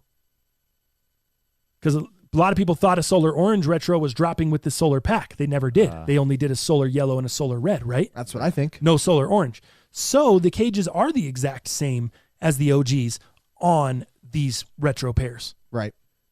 That was the whole debate, that they weren't the same. Or that was the whole thing. Some people were saying on Twitter that they weren't the same. But those people are giving the wrong info because that's on the solar orange pair, not the solar red pair. Right. Do I have this correct? I think that's correct because we all thought that they Somebody were. call the show. They all thought 1-800 they thought they were all solar orange, but I think they're solar reds, and that's what I'm standing by. And if they are solar reds, then they are the OG cage, and that still applies. Okay. If they were solar orange, the cage is wrong, and the colors are different. It's not total orange like the red. So yeah, I think, but these I think are pretty good assessment of a pretty close comparison. Yeah, and somebody commented too. They said, the solar reds had the black cage. These are the solar orange. That's what Hector Reyes says. Okay, so I had it backwards. The solar reds had the black cage. These are the solar orange Cages. The shoe. The shoe. Really? I don't know. It's interesting. It's so confusing, huh? Why didn't they just release three solar models just like they had with the OGs in a pack that was similar? Yeah, because I'm not. I could have killed if they just did it as a 3-pack, right? Altogether. Yeah, no doubt. Yeah, I'm just confused. Damn it. All right, so what do you think about knit? You know what? The color, and it's hard to tell, right? Because an older model versus a newer model, like to me, it seems like the restocks are a little bit brighter, but that could be because I think the older one's more dingy. Yes, I've washed it a few times. It is a little more. I thought the same thing. Oh yeah, dude, these are the exact same. These are. Yeah. Can't do them. That's enough. So if you want to go with differences, there's really 4 differences. The 3 things that we mentioned, and then the fit is brutal. The fit is different, dude. The fit is so You got tight. a 12 on these too? Yeah. Oh. He's putting them on right now. Oh, dude. I think I just did some injury. Did you just pull a glute? I think I just injured my fingers trying to shoehorn. Like when I pushing my toe in there, I think I just dislocated. I'm not even gonna. I have a bowling league tomorrow night. Yeah, no doubt. Dude, these are stiff. Like this backside, this little like pull tab that's not a pull tab is stiff. That whole collar is stiff. Yeah. On the restocks. Yep. I don't know, man. Yeah, I think I love the shoe. The factory. And remember, I went up a half size, and I've had the Blackstone Lab pills in there for days. Right. Yeah, if someone wears an 11 or 11 and a half, you want to just cop these for me, that'd be nice. Because I can't do it. Even without the insole, the 12 is just too tight. Too much. Yeah. Like with these, it's not that way. It's not that way putting my foot into them. Yeah. It's not that way when my foot's in. Well, dude, my 4 pairs of 1.0s are the same way. Like it just plop right on. So I think the consensus here, the final answer is these are built a little bit tighter, but they also have a thicker insole, which makes them extra tighter. Right. Like the insole's way thicker than a normal 1.0. So both of all those things are making them tighter, but they definitely are built tighter as well. I agree. It's not only the insole. That collar is super tight. Dude, just the ease of getting this one on and off compared to that one. Right. Is just hands down. I mean, it's not even close. I want to say maybe when my foot's inside, they might be similar. Once my foot's inside the shoe without an insole in either one, they might be similar. It might just be because this one's worn, but my toe's pretty well at the end of this one too. Is it? Yeah, and it's not like this the ankle collar makes it uncomfortable. Not necessarily the toe. My toe's still at the end, and it's pushing, and I'd like to have a 12 and a half. And with these, I think I probably just wore them, and it kind of wore in. And it was probably like that at the beginning, but I was like, screw it. Like it's a solar yellow and a 12. It's the only thing I can get. Yeah. But those, because I can get a 12 and a half, I need it. And especially if I want to keep the insole, I might need a 13. I don't know. Okay. So I went a half up. Okay. I'm going to give you the final consensus. Okay. I went a half up on mine because I'm usually true to size, hard, size 10. That's what all my off-whites, it's what everything is. I went a 10 and a half in these. My toe feels fantastic. I have a little bit of room in there. Love it. I've got the insole in right now. My collar, I'm being choked to death. After spending some days with the Blackstone Labs balls. My ankle feels like it's going to explode. Wow. But the toe inside, the way it sits on a half up, feels great. The ankle collar sucks. Insole or no? Insole. Insole with the half up and the toe is okay. And the toe is great. But the ankle's just brutal. You can see my toe. Yeah. Oh, yeah. I've got room. Dude, your toe's almost back here with the black. I've got with the prime knit. It is. It's where the black prime knit starts is where my toe is. So I've got room in there on a 10 and a half, but you have to at least go up a half size. If not a full size. A full size, you're going to be swimming a little bit, I think. I think you're going to have a little bit more toe room than probably what you want. But I think the perfect fit for me is I go half up like these. I take the insole out, which takes a little bit of stress off the ankle collar, and I think that's the play. Man. I think that's the play. That's what I have for you. How crazy. All these hoops you got to jump through to buy a shoe. That's the play. Wow.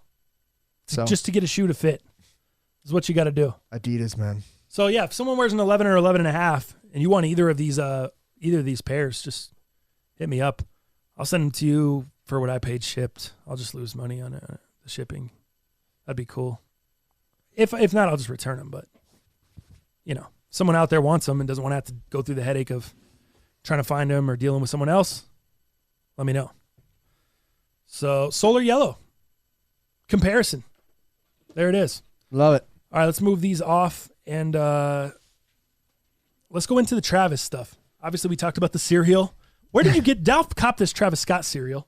I did. Where did you get this for Walmart? Did you pay resale? You Did paying you pay $30 a resale box? for them? I did not pay resale for these bad boys. I was at Walmart filling up the love tank, picking up some stuff for the lady and I, and mostly a bunch of sugar stuff. They have for love me. tank fuel at Walmart? They do. Jeez. They do. It's in the hunting aisle. I feel like that'd be a relationship igniter fluid. Not really love tank fluid. Yeah, it's in the hunting aisle. Let me know. But I was there just doing a little bit of shopping by myself and thought, you know what, man? Let me just go to the cereal aisle real quick. Let me just see if they somehow have any Reese's Puff with the Travis Scott signature series on it. And they sure did. They had Nice. They had 5 boxes. They sure did. I bought 4. Why didn't I buy the other one? Because the other one was smashed. Oh. And can't I have was like, that. you know what? I probably should have ate that one. I was gonna say you should have got that one. Just to Should've eat. poured up. But I got the big size, the family size. I think it's like $3.36 or something like that. $3.67. I don't know. They were reselling originally at over $20, man, when they first came out. And I remember that. Yeah. Then a bunch of stores kind of got them. But this is the second cereal that Travis Scott did. There was a more hyped one that came out just on Travis Scott's site. He did a cereal with like special packaging. He did a special bowl, and then he did a special spoon. That's completely different. Than What does that run for? Do you know? That cereal I think is damn near $100. Damn, with the bowl and everything, huh? Well, No, they're all StockX, separate. They're all separate. They're all So separate. The bowl is 30. Oh, 35 each piece to of it's not a 40. package? No, you And had to it- buy it separate. Weird. Yeah. But sorry, just to clarify. You digress. It comes with a package though. Yes. So when you buy that, you get the bowl, you get the spoon, the bowl, the cereal, what all this stuff you're about to tell me. You get all that in one thing. It comes with one. No, you have to buy it all No, they're separate. separate. Oh, okay, that makes sense. Yeah. All right. You have to buy the bowl. You have to buy the spoon. And then you had to buy like the special collector's edition Travis Scott box of cereal. Wow. But it was encased. Like I think there was clear acrylic casing that went over it or came in. And then the bowl and the spoon. This, however, is just some basic bitch GR cereal in the aisle. Yeah. The other one you had to buy off of Travis Scott's site. It was a Gotcha. little bit more hyped and a little Still bit more strange. The You bowl gotta is buy 'em pretty all in the sick. I veg, want this though. bowl and the spoon. Why all individual? Why not just have a pack? A pack? Like when am I ever just buying? I don't know. Never mind. You want the package deal? Well, yeah. Why do I have to buy this? Like, you think I want the bowl and not have the spoon? Like, you think I want the bowl and the cereal but no spoon? Like, just give me all of it at once. Just let me. Why are you going to have one of those items but not the others? What if it all sold out and you didn't have the opportunity because the bots bought it all, but you could at least buy the bowl or you could buy the spoon? I wouldn't want it You need it all. because what if I don't have the cereal, the bowl, and the You got the spoon? bowl, special bowl. It's just a regular spoon. But I guess so. Now I could just go buy the spoon and the bowl on there, and now I have the cereal here. Now you have the cereal. Yeah, and this one's a little different than the one that you could buy off Travis Scott's All right, website. so I don't have the cereal anymore. So you don't have the cereal. Right. If you want the pack, you got to go with the pack. You got to pay resale for everything. Right, but they don't sell it as a pack. That's tight. Cool. That's correct. Right, That's yeah. correct. So yeah, you just said pack, and there's no pack. There's no Nice. pack. Yep. And I don't know where You got to go if you want the pack. You got to go buy the pack individually. from the Individually packed. pack. Unbelief. And StockX How will annoying. individually pack How everyone for annoying. you. But that's what I would say on that. So this is just, I thought this was just kind of a cool collector's piece. I'll have it in kind of one of our shelves here. I thought about eating one and then giving you one, obviously, and maybe Jalal will take one here. But, I think we needed it for the cast. And this was actually one of my favorite cereals, man, back in the day. And what I would say is, do you remember the film? That would the film that would be on these individual cereal bites, and the film that not only that had, but it would leave in your mouth. That's Do you remember that I'm not a huge fan of these. type I'm not of a cereals? huge fan of these cereals. Yeah, because it does leave that film in your mouth. Same with Captain Crunch. We Yeah. talk about that. It's just that also chews your mouth up. Cuts it up. In addition, gives you some nice slices. Yeah. But this does the same thing. It kind of gives you that film, that weird. Yeah. I don't know. I wonder what it's doing to your stomach. That's probably the cancerous materials. Ease, Dow. Ease, Dow. Yeah. I don't know. Jeez, on a Monday, Dow? On a Monday. Jeez. On a Monday. Just All right. ask Dal. Take some meds for it. So moving on with the Travis Scott stuff, you got Travis Scott merch this weekend. I did, in fact. What'd you get? Well, I wasn't able to get the shoes, and I'm not even pissed about it. You sent us the link for the early site, Jalal. You sent us the Travis Scott merch. Stuff? Yeah. And it was sitting there, and I balked, and then I went back to buy the hunting tee with the bright yellow. Oh, did you? Yeah, gone. Gone. Everything gone, actually. The merch was up there for a minute, though. It was up there for a hot minute. That's why I balked for a second, because I was like, oh, cool, I'll be able to go back and get it here. I'm driving. Because there was a time. I had no trouble just copping the hoodie. It was pretty easy, and everything was available at that time. Yep. Same. So I copped. So I copped when we talked about it last time. I copped the what do you call that? You know, where you dye it, like the tie dye. Remember, yeah. I copped the tie-dye shirt, which I showed, where you dye it, you know, I don't know. The tie-dye shirt, yeah. Oh, so good. I copped that. We already talked about that. But, dude, when this came up, I had to get this. So I got the olive Travis Scott hoodie. Nice. With the upside down Nike Air. Yeah. I had to get that, dude. That upside down Nike Air is so sick. The reverse check mark is so sick on that. And then obviously his little Travis Scott logo on the back. I think this is just a sick hoodie, man. I am super pumped to have it. Nobody knows when this stuff's going to ship, because all it says is it says vinyl and picture ship 6 to 8 weeks, CD and cassette I saw that. 4 to 6 weeks, and then merch ships 4 to 5 weeks. So nobody knows when this is really going out, when we'll have it. But, Jalal actually copped the same one, but the yellow hoodie. That's the one I liked. Which is super sick. I liked the olive, but I hated the accent color they used. I thought they could have been way cooler. I didn't like teal or I wasn't feeling that on the olive. I thought if a red would have just looked sicker. Or, I don't know. It just. How about this? There's a rumor that color that you don't like glows. Oh. In the dark. Maybe a little. Now, that's a rumor. Yeah. I don't know for sure yet. But if that is the case, I'm all in. You get those goosebumps every time. I'm keeping. They probably don't even know yet. Right. Fair enough, yeah. They're still in production, yeah. Right. They were smart. They did a bunch of pre-orders. Oh, shit. Oh, it looks like we got 500,000 pre-orders. Cool. Let's just go ahead and knock it out real quick. Did you get the panthier one? I didn't. Damn. Those were sold out immediately. The that whole pants, Jordan collection sold out right away. Yeah. I tried. That I even tried to get both pairs, the black, the charcoal and the black ones. Yeah. That I didn't even want. I tried. But it was different merch on Travis Scott's site. Correct. But then it was on the sneakers website. Yep. But it was still all Jordan brand. Right? Yeah. That's what threw me for a loop. Normally it's Travis Scott and he's kind of got his own merch. And then he's got his collab with Jordan brand. Yeah, I feel like this is still. So this was all still Jordan brand. It was all under the Jordan brand umbrella. I don't think his merch on Travis Scott's website was Jordan brand per se. It was Nike Air. Nike, okay. So it had the Nike branding. Whereas on the sneakers app, Gotcha. it was for sure Jordan brand. All right, so they were both Nike or Jordan, though. None of it was his own Astro World shit. Correct. And you notice nothing said like all of it was Cactus Jack. I think that's the branding that Nike's probably paid him for. I haven't seen Nike doing anything with Astro World or any of his other shit. Right. So that's probably his separate. I wonder if it's two separate deals, because Has to Jordan be. brand and Nike, they kind of operate independently. Right. Yeah. Even when they're signing athletes, they sign them, Jordan brand For or sure. Nike. So I wonder if it's two separate deals with the different merch. It could be, because his first merch before this Nike stuff even came out, right? Like the tie-dyed shirt was just his own merch. There was no Nike, there was no Jordan branding on that. Yeah. So the tie-dyed shirt, because he's really just pimping out the highest in the room, which was obviously his new, new album or single, whatever it is. Yeah. Sorry. No, yeah, you're good. Do you call it an album? Do you call it a single? What do you call it these You can days? get the pants for about $240 right now. So. Jeez. $240. You in, Dow? No. You know what? I'm just going to sell. I think I'm going to sell my Sean Witherspoons. I don't need them. They're not my size. I love them as a collector, but I think I got to get rid of those. And then I got to buy the Travis Scott 6s at resale. I think I have to. Dude, I am in love with those Travis Scott 6s. I haven't even seen them. You have the fake pair, and you were telling me, because you haven't been a homie. Dude, you haven't been a homie and for said, some hey, reason check I these thought out. I brought them to the cast, but maybe, you know what happened? I think I was going to bring them and they wwere supposed to drop. That's why I've had them for so long. They were supposed to drop 2 times already. Uh-huh. And I think that's what happened. I was like, we're going to have the reels soon. I don't remember. But yeah, I should have brought I'm sorry. But sorry you were telling me that the quality control on even the fakes is just tremendous. Yeah, and they look nice. You know, They look you're really super nice. pumped on them. I love that color. It is so neutral to me, man. And I feel like it's the quintessential fall color as well.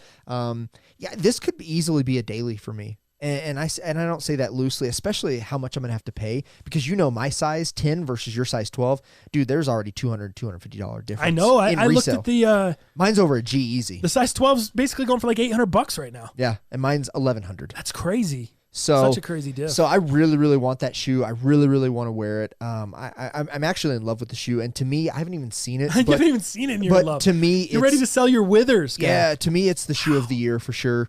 And I haven't even seen the shoe, and I'm not even about the hype. I love the pocket. I love the accents. I love the quality of the shoe is tremendous based off all the videos I've seen.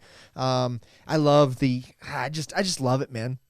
And I'm not even a Travis Scott fan necessarily. I mean, I like some of his music. That's why I was kind of like cool on the merch. Like I was like, oh, I'm cool. But I think it's that music. Like I just love music, and I don't care if it's Travis Scott. I don't care what it is. But if you're a music lover, if you're a Jordan lover, if you're a Nike Air lover, there's just so many elements to this that makes it great, and the colorway is fantastic, man. So here's what I love about the Travis Scott shit that Jordan Brand's doing, and that's what I'm behind. I'm not behind Travis Scott as far as an artist. Like I don't mess with the music enough. But what I'm behind is the creative, and I'm not sure if this is just. I mean, I doubt Travis Scott's the most creative guy that Jordan or Nike's ever worked with. Right. I mean, I would like to think that they've probably worked with more creative people, but they're giving him the opportunity to create in a way we've never seen. Mm-hmm.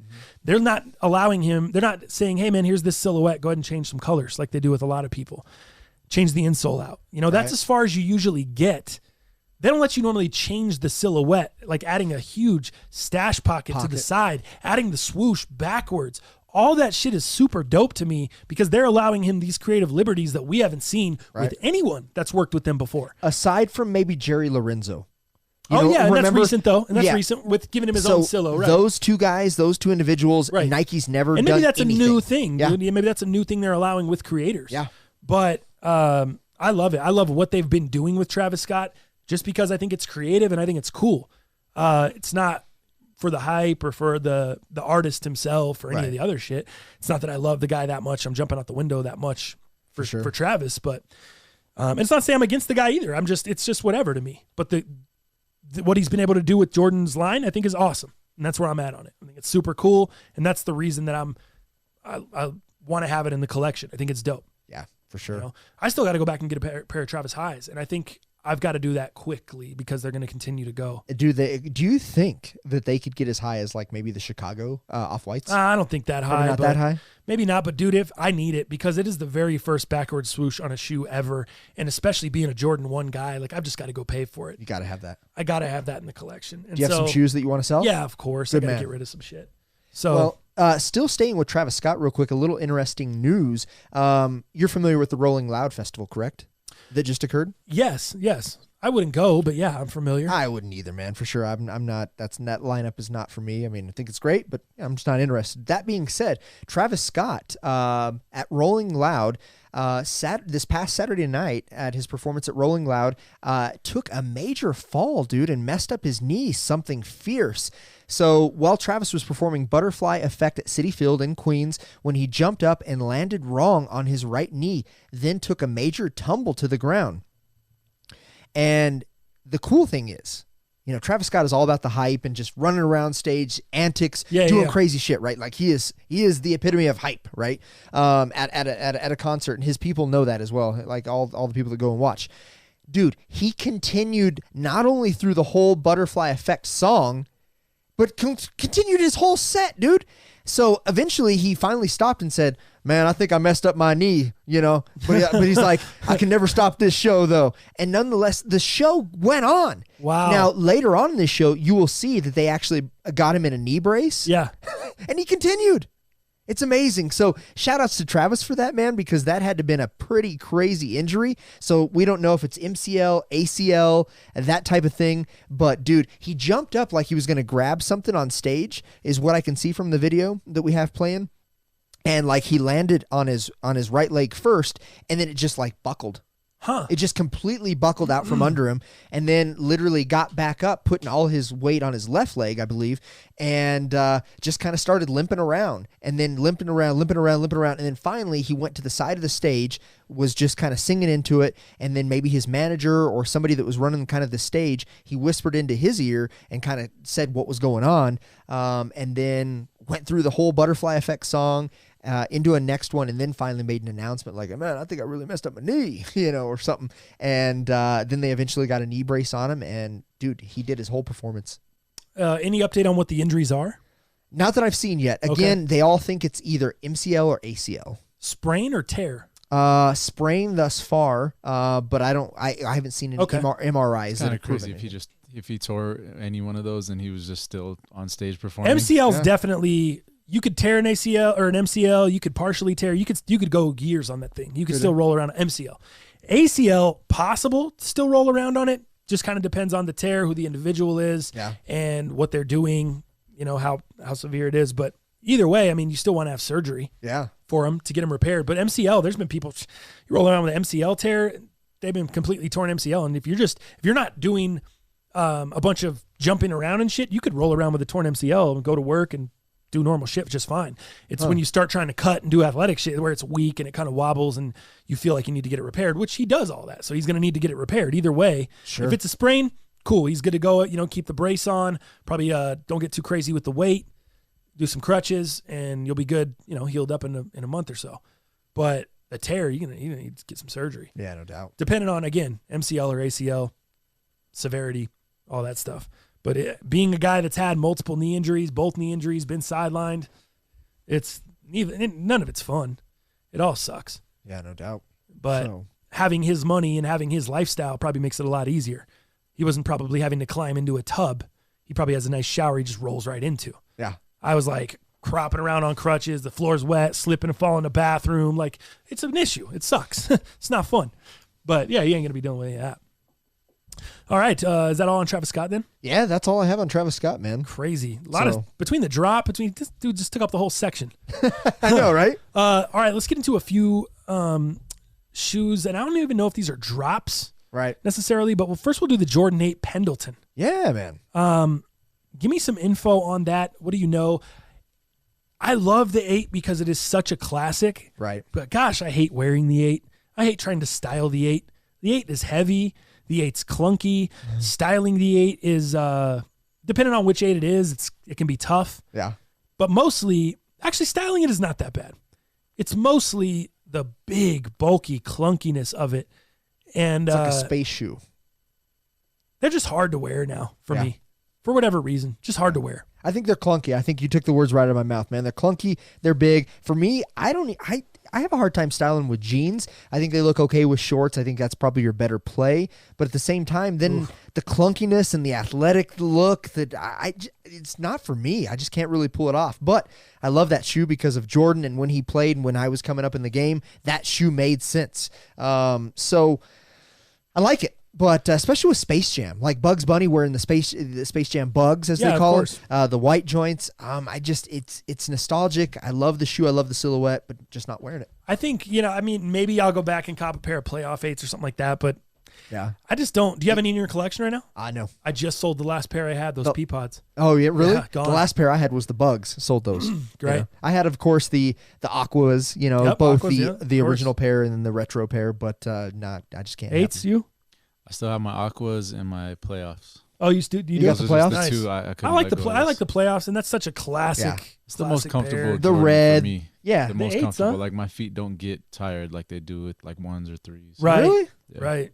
Yeah. How often do you wear the 8s? Be honest. I don't wear them that much because I do agree they're clunky, but they're still the most comfortable Jordan for me. When you wear them, do you wear them just with jeans, or do you wear them with like joggers? Shorts a lot. So yes, shorts are the play. But for me, it's like. I would feel not self-conscious, but I would feel like I wouldn't be being me if I wore shorts and a pair of 8s. Like I don't. That's like not my style. But I think that looks probably the best. But you do them with. I do them with like the basketball, like the Bulls shorts, like the big mesh joints. Yeah. Joints. Yeah, that makes sense. So check this out, man. So I'll show you some pictures here. But this is the Air Jordan 8 N7 Pendleton. So what this is, what I really, really like about this is kind of the meaning behind it, right? As a collector, that's kind of what I do. So the Air Jordan 8 will be a part of this year's Nike N7 collection. The N7 collection supports the N7 Fund and its commitment to help organizations provide sport and physical activity programming to Native Americans and Aboriginal communities so that they can lead healthier, happier, and more successful lives. Crazy. As we know, the Native Americans, pushed out of the lands, living on reservations, not having a lot, the reservations, the funding being pulled. I think this is a great cause, man. And I think for this to be able to provide support and also money for those organizations and people that are falling by the wayside via alcohol, via suicide, all these things, I think this is a great shoe for a great cause, man. And that alone, whether it looks shitty or not, kind of strikes at the heart chords, right? So, and then you throw in, so here's kind of some pictures. I think we have them on the screen there. But if you look, it's kind of got that native kind of look, with the colors, the oranges and the browns, very Santa Fe look, I guess you would say, right? That's what I was searching before for. you said that, I was very like, New that's Mexico. giving me those vibes, but I didn't know that's what it was for. Very Walt White. Yeah. So I think it's really, really cool. And from the leaks that we see, like you said, I know you guys can see it on the screen there. I really like it, man, because it does kind of remind me of that. And so for me, it's a well done shoe from that aspect. If you have a concept behind it, but if you and you land that, but if you can't land the colorway or set it apart for the meaning via look and feel, I think you've done an injustice. But here, I think it makes sense, man. You have those gray tones, the orange tones, the kind of the dirt tones, maybe even a little bit of clay. You have kind of the turquoise colors in there. Right. And I know, the Santa Fe jewelry, my dad was a big Santa Fe jeweler. He made a lot of things with the topaz and the turquoise colors. And from what I see in this shoe, it seems pretty well done from that memento standpoint. Yeah. I think everything I love about it, the only thing I don't love about it is the Jordan 8 silhouette doesn't scream right Native American to me. I like what they did with it there. Yeah. And I'm not sure what Jordan silhouette does, but I feel like they could have used a different silhouette to more represent, to more do a cooler. I feel like an Air Force One. Yeah. Just the way that it's done and how you can, I feel like some of the colors on the 8 because of the straps are being hindered. Yes, I agree. Yeah. Does that make sense? It's like it's a little more hidden. Like it should be more prominent. Whereas an Air Force One, you could pop that thing. You could make those colors dude, you could have the swoosh with this texture on it. Sick. Color. It's just not, excuse me, it doesn't jump enough. And the reason they did this is, like you said, it's part of the N7 collection, and that's what they're doing. The 8 is part of that N7 collection, and that's what they're doing this year. Yeah. So who's to say what happens? That's why they did it. It's because the Jordan 8, is this year's shoe that's part of that collection. For the whole N7 fund. Sorry, couldn't think of the word. So, yeah, I think I'm with you. Concept, really dope. Execution, not bad. Yeah. If it just depends on, it comes down to it. Are you a fan of 8s or not? Right. But I'm curious to see what the bottom looks like. I'm curious to see. Because, they always do cool stuff on the bottoms, I've seen the bottom. Groove in there. Have you? Bottom. Yeah, there you go. Oh, sick. Yeah.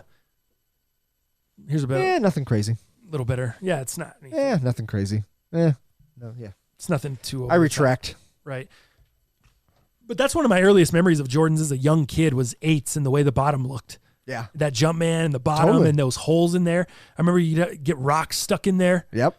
I'd be fishing the rocks out, trying to get them out from the playground. Sevens were the same thing with my Raptors. Yep. Same Raptor shit. 7s, yeah, same thing. Same shit. It's funny, dude. It's so funny.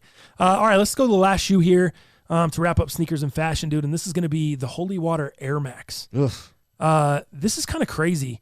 What is it? A 95? 97. 97. Yeah, 97. Oh, there we go. It's pulling up. Dude, the Air Max 97, I think the concept of this is crazy. And we were talking about this a little bit ago before we started the show. To have a unique concept in 2019 is rare. I mean, something that gets me to be like, wow, that's pretty sick. And that's what this does. So the shoe kind of allows you to walk on water by having water inside of the air bubble. Yes. At the bottom. Now the air bubble goes from the forefront or the forefoot all the way to the heel on the 97. And that is filled with water, not just any water, from the River Jordan. Yeah. How crazy is that? That is supposedly blessed. I know. Dude, we're talking down to this shoe gives you directions or instructions on how to destroy the shoe if you go to destroy the shoe because it's got holy water in it. Yeah. That is nuts. That is nuts. That doesn't make you that makes it feel like it's a big time collab with Nike, but I don't know I don't know that it is. We haven't heard much from Nike. That's what's weird about it, right? I saw they sent it to Seth Fowler. Okay. I saw they sent it to Unbox Therapy. Okay. And it seems like they sent it to a few influencers, but not a ton of info. Right. So when I watched their kind of unboxings on it, that's what I saw. Unboxing video. We reacted to an unboxing video of them. So you can check that out on the Patreon. If you remember, it's featured in the TTF's featured footage. That should already be up for you. If you're listening to this now, should have been up if you already saw it. Cool. If you didn't, go check it out, man. It's just us chilling here, watching the unbox therapy, kind of giving our commentary, reacting to the video, and you can kind of watch along with us. Pretty fun.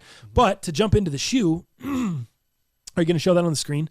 Yeah, I had it up. I'm going to get a better picture. Oh, okay, cool. So it's kind of got... it's hard to explain. It is. It's really hard to explain. The way we were looking at it, the details, give me some of the detailing on it. Yeah. So it's kind of just a cream colorway. So it's like almost like an off-white creamish colorway, and stamped on the, I believe the lateral sides of both shoes, you have the biblical verse 14:25, which is referring to Matthew 14:25, which accounts the act of Jesus walking on water. And that's both, like I said, referenced on the sides of both shoes laterally. So I find that interesting. And then you have on the tongue, you have like the droplet. So I assume referencing the water. I don't know if there's any blood reference to that, but the water droplets on the tongue. And then, of course, like you said, you have the holy water that is in the air bubble there. Yep. And outside of that, on the insole, it was weird because you had this like... MSCHF, which is, I don't really know what that is. I don't know if that's the collab, but that's stamped on the insole, and that's what I really can't. Here you go. Check it out. Okay, figure out what this that pair is. of Jesus shoes sold out in minutes and now reselling for $4,000.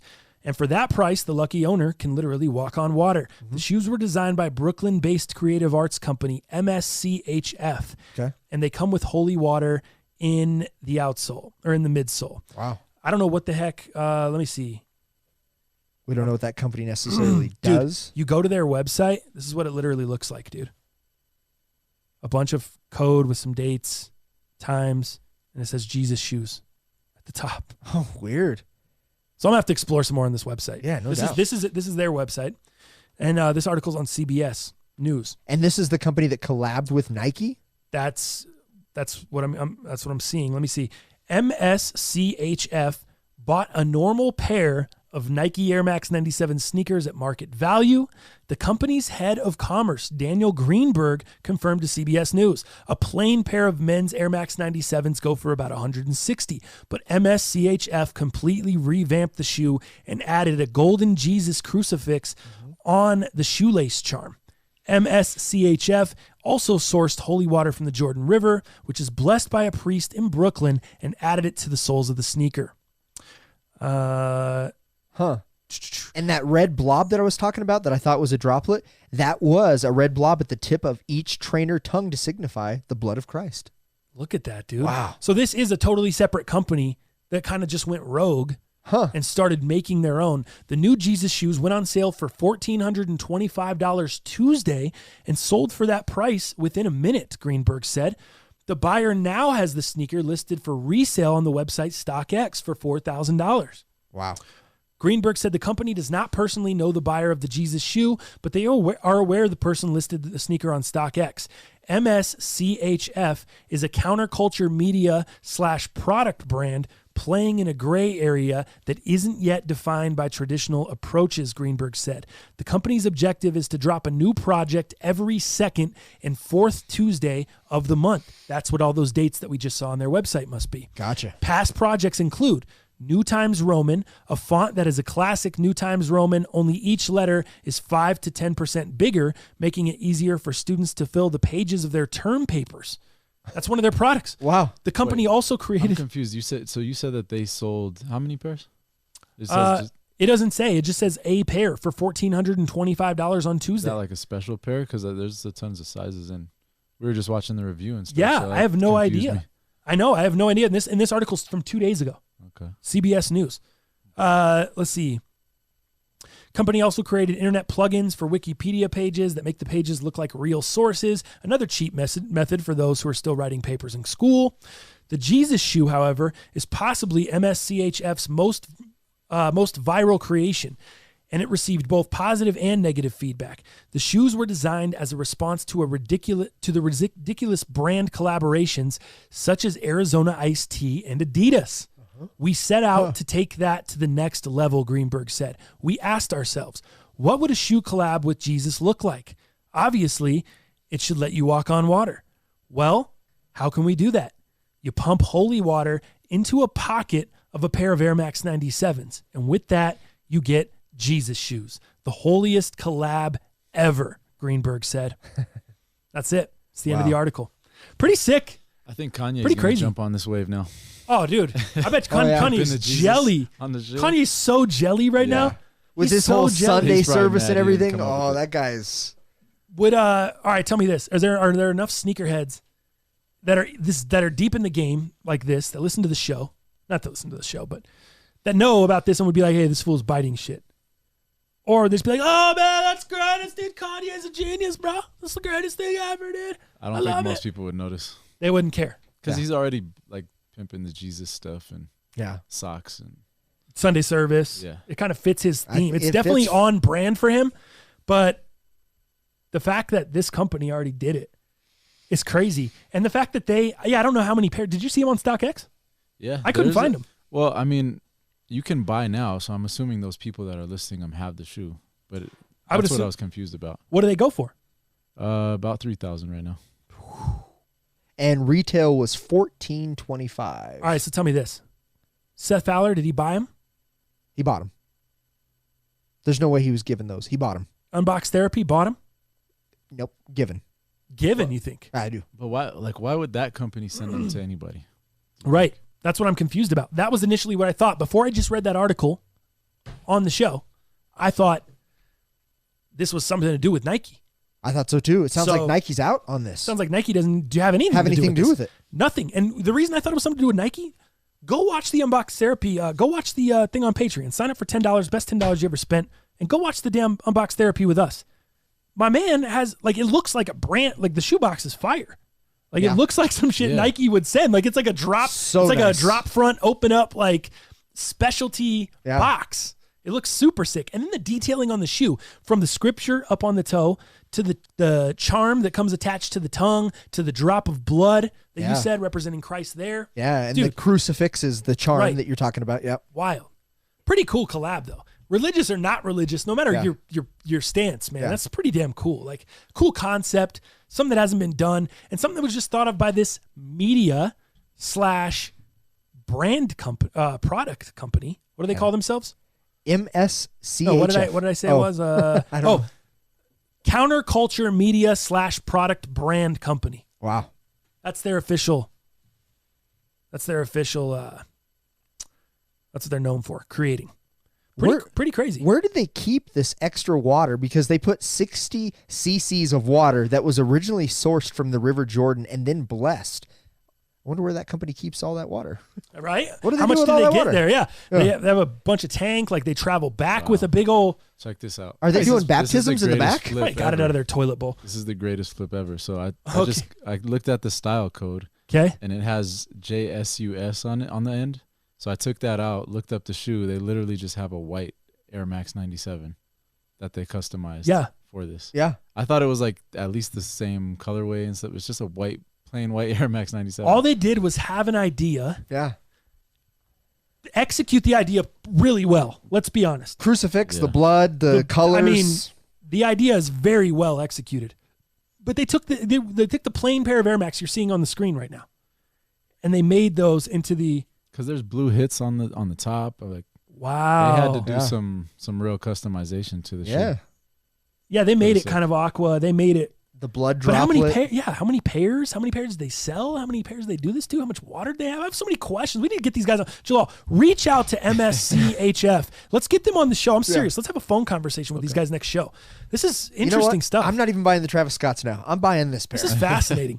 But no, this is so cool because think about it, dog. If you guys out there listening have an idea with a sneaker, you could do this. You could do the same shit. If I had an idea that was just, I thought was so cool like this, I could do it and make a lot of money. Like you said, greatest flip ever. I mean, you're putting a lot of time. They probably put a lot of time into this. But if you're selling each pair for $1,400, I mean, and think about it. There's people like Seth Fowler, whoever, that need content. They're spending that money. Oh yeah. To create the content. I'm dying to have a pair. We gotta get them. We gotta get these guys on. We gotta MSCHF. We gotta get those guys going, Jalal. Let's hit them up. They got an email on the website. Nice. All right. We're gonna work on that for you guys. Hit them up. Let me see. Is there anything else that we need to get into? I think that is it, man. Let's go ahead and jump into the YouTube comments this week, brought to you by Pure Spectrum CBD. Pure Spectrum CBD offers customers a CBD source that they can trust. Again, you will not fail a drug test. You will not get high. You'll just experience everything high-quality CBD can do for you. I just want you guys to know, use MUP for 10% off your entire order. Also, a little PSA on Pure Spectrum. They are, as of the 17th of this month, pulling all vape products off of their site. They believe right now, currently, that that they want the best health for everybody involved. And they have made a conscious decision as a company to go ahead and pull all their vaping products off their website, off of their store, until further testing is done and until we have definitive proof as to what vaping does or does not do to the individual. So that just goes a long way. Again, Pure Spectrum CBD. Enter code MUP for 10% off your entire order, and they care. There we go. YouTube comments this week. Let's start it off with Jay Nasty, the Mad City Madman. Killing it, fellas. Loving it. Bang. Very simple. My man Steven Ryan in next. My guys, I had the same problem with the Solar Reds. I was lucky enough to get them early while on vacation, but man, they're so tight.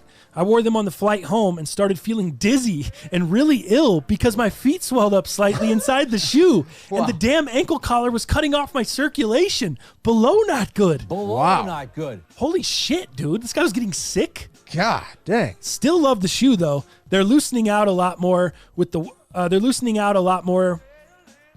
more I wear them. But I'd nearly go a full size up for this pair. Great cast again. Hope Dow feels better soon. Appreciate it, Steven. That. Dude, totally agree. That's what I was saying, man. A full size. If you want them to fit like a 3.0, because even a half up, you still might be a little snug. It just is. Dirty DJ. The fact that my cat was getting sick, bro. Steve. So much. I got to give you another one for that. That's some sacrifice. And he's still wearing them. If I was getting sick and feeling ill, I might drop those things in the trash. Drop them like a bad habit. Dirty DJ up next. Yo, fellas, congrats on episode 100. I was glad I got to watch that live and take a part in the big live show. The Dowlisms were real this show. Dow, you were killing me with Alaquinta for Alaquinta. And Forrest Whitaker for Forrest Griffin. My friend does the same thing, and we always laugh about it. Nothing but love, homie, with 2 high five emojis. Nice. High 10 emojis. Take it. Man, I haven't watched wrestling in years, but was curious about the SmackDown show, but got busy on Friday and forgot all about it. I did catch the recap the next day and was deaf surprised to see Kane make an appearance. He did look a little softer than normal, but he was never a super jacked guy like Brock. Totally agree. I think the WWE brought him in without his shirt, despite his condition, because he's so recognizable with the brown pride tattoo. Yep. I wonder how Brock really feels about this, because he took a pretty bad beating by Kane in the UFC, and he still has the scar on his face to prove it as a result. You're totally right. They actually played up to that this last Friday on SmackDown. If you caught that episode, they brought the Cain Velasquez thing up again. They brought him out again with Rey Mysterio again. Rey Mysterio kind of did most of the talking. Cain did a little bit of talking, but they really zoomed in on that scar underneath Brock Lesnar's left eye. And they showed the recap of the UFC fight, showed Brock Lesnar bloody, shows Cain punching the shit out of him. And they really did a good job of telling this story for people that don't know who Cain Velasquez is, for people that are not MMA fans. Now they can look and see, hey, this Brock Lesnar has gotten his ass beat in real life by this guy. So it kind of builds anticipation for the matchup. But I don't know if you guys know, this matchup is taking place. They're actually fighting. They set a date. Really? It's in Jeddah, Saudi Arabia. Oh, wow. For Crown Jewel, the next pay-per-view. Are we going? Not only is Brock Lesnar versus Cain Velasquez, guess who else is there? It's Braun Strowman versus Tyson Fury. Really? Same pay-per-view. Oh, man, we got to go. It's at 1 p.m. in the afternoon. I think are the we boxers. do it live. These are the boxers, right? Tyson Fury's Yeah, a boxer. boxer. Braun Strowman's not a boxer. Oh, He's right. a WWE He's a star. wrestler, yeah. They're wrestling. They're not having a boxing What? match. Yeah. So they're both wrestling. Cain Velasquez wrestling Brock Lesnar, which is probably going to turn into more of an MMA. Sure. But dude, it's over in Saudi Arabia, which the show airs live at like 1 p.m. It's like noon or 1 p.m. Mountain over here. Or maybe it's 11 a.m. I think it's 1 o'clock Eastern, 11 our time. Kind of like that pay-per-view of the UFC fight. Yeah. Kind of the same type of thing when they were in Abu Dhabi. Exactly. Crazy shit, dude. So anyways, that's what's going on there. He continues along. Man, you guys killed heaters this week and this week, fool. Anyways, sorry. I threw in a parlay. Adesanya? With Adesanya. Yep. Who the hell's Adesanya? The fighter. UFC fighter. A parlay. I was like, what? Adesanya with 4 NFL games, but the Giants screwed me. I forgot we were going back to this is last weekend when he was UFC. I was like, what UFC was this week? We didn't do a cast the last My bad. day. But the Giants screwed me. Had to remember who was so big on the Giants. That was me, dog. I was big on the Giants last week. My bad. I forgot. But he says all good, homie. He knew he's blaming me. I thought they would hang in there at home against the Vikings, but looked terrible, and they came out slinging it to Thielen. You guys both killed it on the heaters this week, and hope you made some cash off the picks. As far as the workouts go, if you're still sore, you should wait for the soreness to go away before hitting the same body part again. The soreness is usually always worst on the second day, like Jalal stated in the cast. I like how he called him Jalil. That's fire. Everybody's still questionable on the spelling. It's all good, though. How is it spelled? Jalal. There you go. Everyone knows. I like Jalil. Like Jalil Beats. You're not kidding. You need to put those Blackstone Lab supplements to use. We did. We put them to use, just in a different way, didn't we, DJ?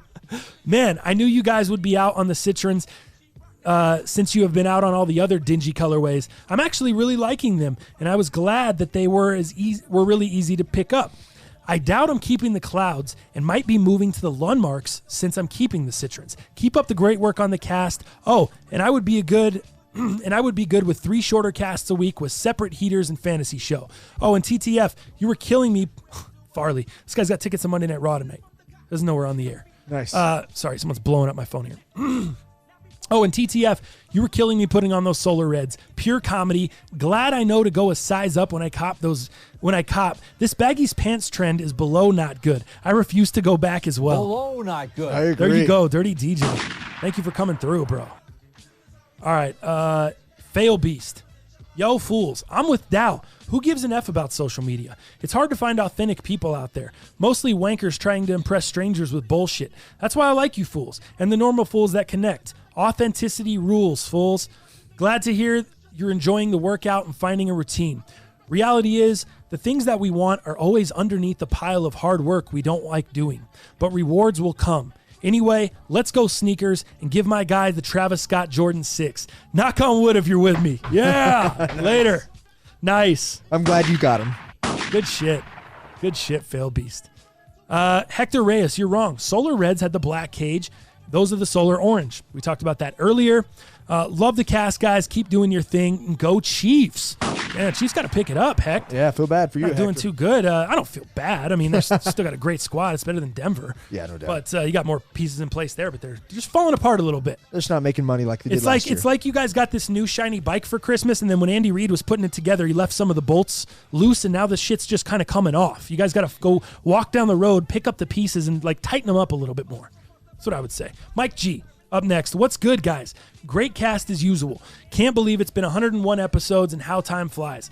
Dal, I just want to say I get what you're saying. Going from life to entering a new chapter is scary, especially when you had insurance there and a sense of knowing you had a stable income with all the benefits that come with that.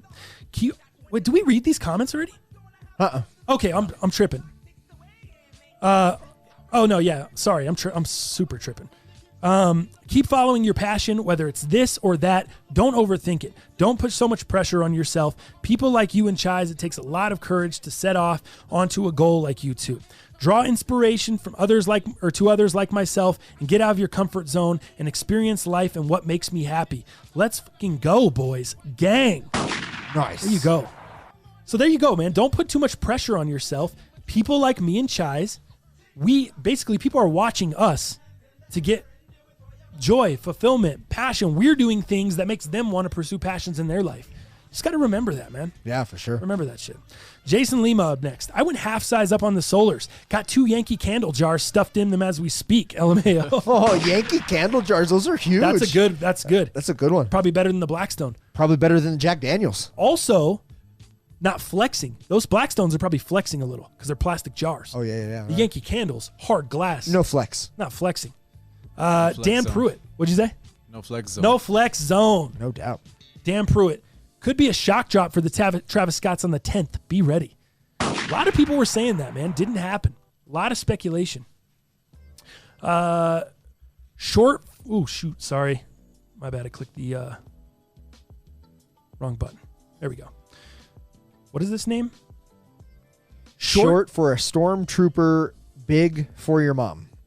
Ain't trying to be an ass, but 10 out of 10. Dow's girl getting it on that trip. That's why he's got that anxiety. Drop the girl. She's not worth the time.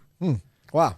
I guess you can respond there. Yeah, I sent a little reply. Oh, you did underneath. Yeah, I sent a little reply. I said, what is his name? Short for a stormtrooper, big for your mom. I ain't trying to be an ass, but I remember my first relationship, bud. LMAO. Get out of your mom's basement, stop watching daytime drama TV, and keep it moving. There's still hope for you, bro. I just don't get. His comment didn't make sense. It didn't make sense, especially anyone that listens to the cast. I mean, we're talking about an 8 year deep relationship. We're talking about serious shit. This is not a place for if you want to come crack jokes, whatever. But I mean, this is serious shit. We're talking about my guy over here. We're talking about people that I don't know. This is the first time you come in here and comment on the cast. Really, after every show we've done, that's what you got. That's the tightest you could come with. Really? I'm a little disappointed. I'm just a little disappointed. All right. Yeah, I was expecting a little bit better than that. That's for sure. I'm not even I understand it if it's someone that's in here all the time and they crack a little joke or whatever. Whatever. We crack on each other. It's funny, whatever. But for someone that, for one, I don't know you like that. You don't come in here. We don't know you like that. Right. You're not here normally. So why are you here now? Are you here every week listening? If you are, and that's the first thing you came to that's your first introduction, I would say you got to do better. Yeah. You just got to do a little better. That's all. Just got to come a little better than that. That's all. T-Mobile. Dow, I appreciate the depth you're willing to go into with your anxiety. I'm lucky enough to not suffer from it, but I'm positive your words are helping others. TTF, I got to agree with Dow. I bet the Solars would look sick with the camo pants. And lastly, I beg baggy pants and clothes don't come back. That look needs to stay in the 90s with the rollerblades I wore under them. Love it, dude. We should do a rollerblading video for the Patreon. Yeah, no doubt. I gotta get better at it. You gotta hit some rails. Not like rollerblading around the park over in Venice either. I'm talking about some grinding, some tricks, some real shit. You guys are giving the baggy era a little too much of a bad rap. Are we? When it's done tastefully, it looks good. Like who? I've been waiting for it to come back. Like who? Nah. Who's doing it tastefully? Give me some pictures examples. I showed you, what Rocky was doing it and Tyga. Oh, and Tyga wearing Travis Scott's shoes? Yeah. That didn't look good. I like it. That did not look good. You like covering up the whole shoe? Just the skinny shoes. I mean, it looks good on some shoes, but not everything, man. Yeah, I feel you. Skinnies on a pair of Jordan 3s or the 8s. You gotta have baggy pants. For sure. I'll tell you what's super. If the baggy stuff really comes back heavy, Adidas is super dead. Ultra Boost. Dude, you cannot. That would look insane with the baggy. worst. I mean, some of the Yeezy shit, I guess you may be able to style because it's chunky. Some people have tried. Baggy, I wouldn't say it's good. Right. Remember those Beluga 1.0s? The viral picture? Yes. Oh my it's gosh. God awful. I know, right?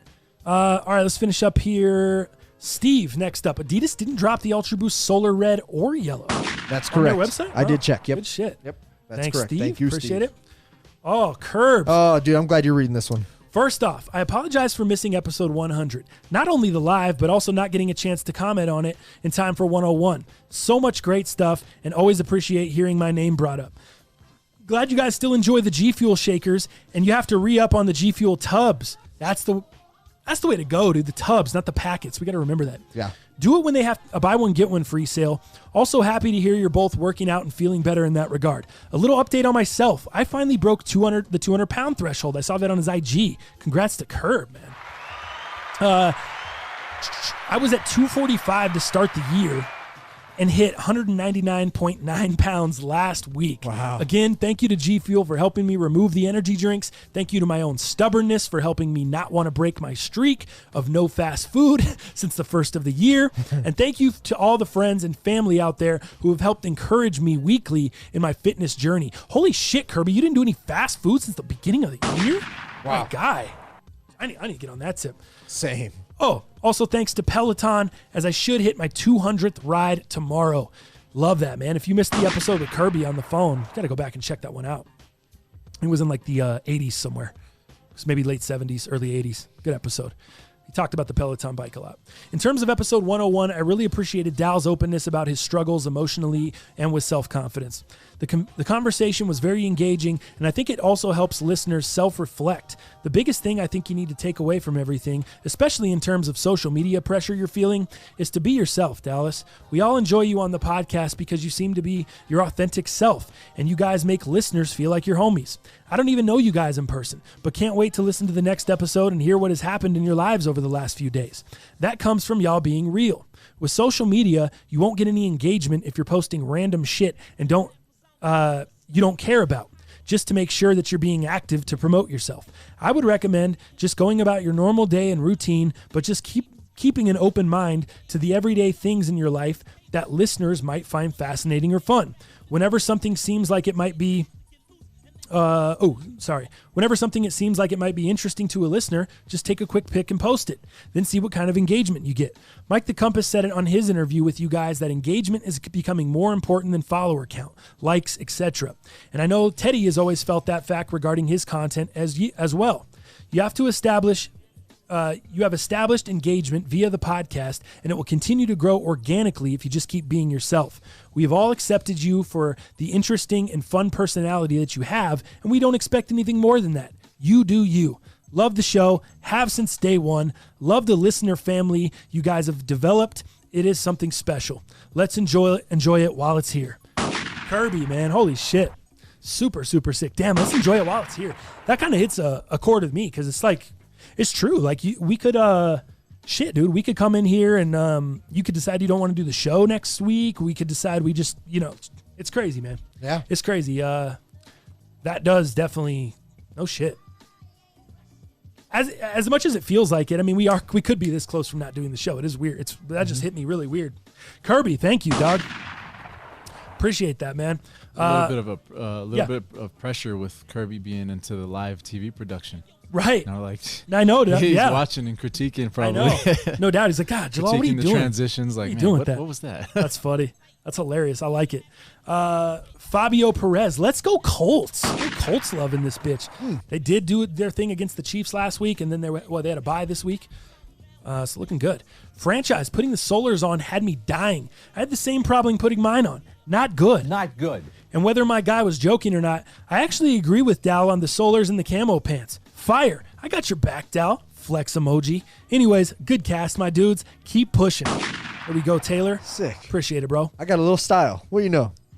Yeah, I think I'm just going to have to do it now. Everyone wants the camos and the Solars. Do it. Chris Chase. Go up a half a size on Solar 1.0 types. Lorenzo V. Solid cast, fellas. I listened in on Patreon, but had to pull up the video to see TTF struggle on the Solars. The struggle was real, LOL. I'm head-to-head with Dal in the most underrated fantasy football this week. Sup, Dal? You down for a $5 or $10 Venmo bet? You don't want the smoke. TTF, same offer to you in week 8, LOL. Either way, the league is cracking right now. Standings are tight, and it seems like it will be a fun season long. Bang. Damn it. Renzo. I could have made a quick 5 or 10. You didn't do this? No, I didn't see. Wow. No wonder, Dal. See, you're not even taking advantage of opportunities to make money. God, Dal. I sound like JJ. Whoa, yeah. Unbelieve. Jeez. I'm just kidding. Blake P. First. Clothing has been transitioning between slim and baggy since Jesus wore an oversized tunic. That's hilarious. Now that I'm an adult, I stay somewhere in between the clothes that fit, but that aren't necessarily fitted. I never went as skinny as some of those fools that were wearing their pants tight enough that they could share jeans with their lady. Below, not good. Yeah. Below, not I agree. good. I never went that tight either. I'm more of just a fitted guy. Fitted is cool. Skinny or tight, I'm not really into. Same. I'm just a fitted. I went through the same thing as Dal recently. when I pulled out a suit to wear with my great aunt's funeral and saw white Steve Harvey staring back at me in the mirror. Family Feud style. Yeah. I took all my suits over to my alteration lady to have the pants tapered immediately. It's been over a year and haven't had an excuse to wear one since. Go figure. Yeah. I like that shit, Blake. I like that a lot. Yeah. Great comment. I love the insight into your guys' lives, man. I think it's cool when you guys come in here and give us a little perspective or insight into your life about something that happened in the convo or whatever. It's because we don't get to, you guys get to hear us and hear all our bullshit weekly, but I don't get to see or hear some of that shit. So some of your guys' funny stories, some of the things that happen to you based around the content we're creating, I always enjoy that. So thank you guys for doing that, man. Thank you to everybody that came through in the YouTube comments this week. Pretty good episode, just over 2 hours, 2:15. Not too bad. Anything more, Dow? Anything else you want to hit on, man, this episode? No? No, I think we're good. I'm looking forward to going to check out some buildings, dude. Yeah, no doubt. We got to get that going. We got to keep it moving. And as we do, always, we will see you fools Friday.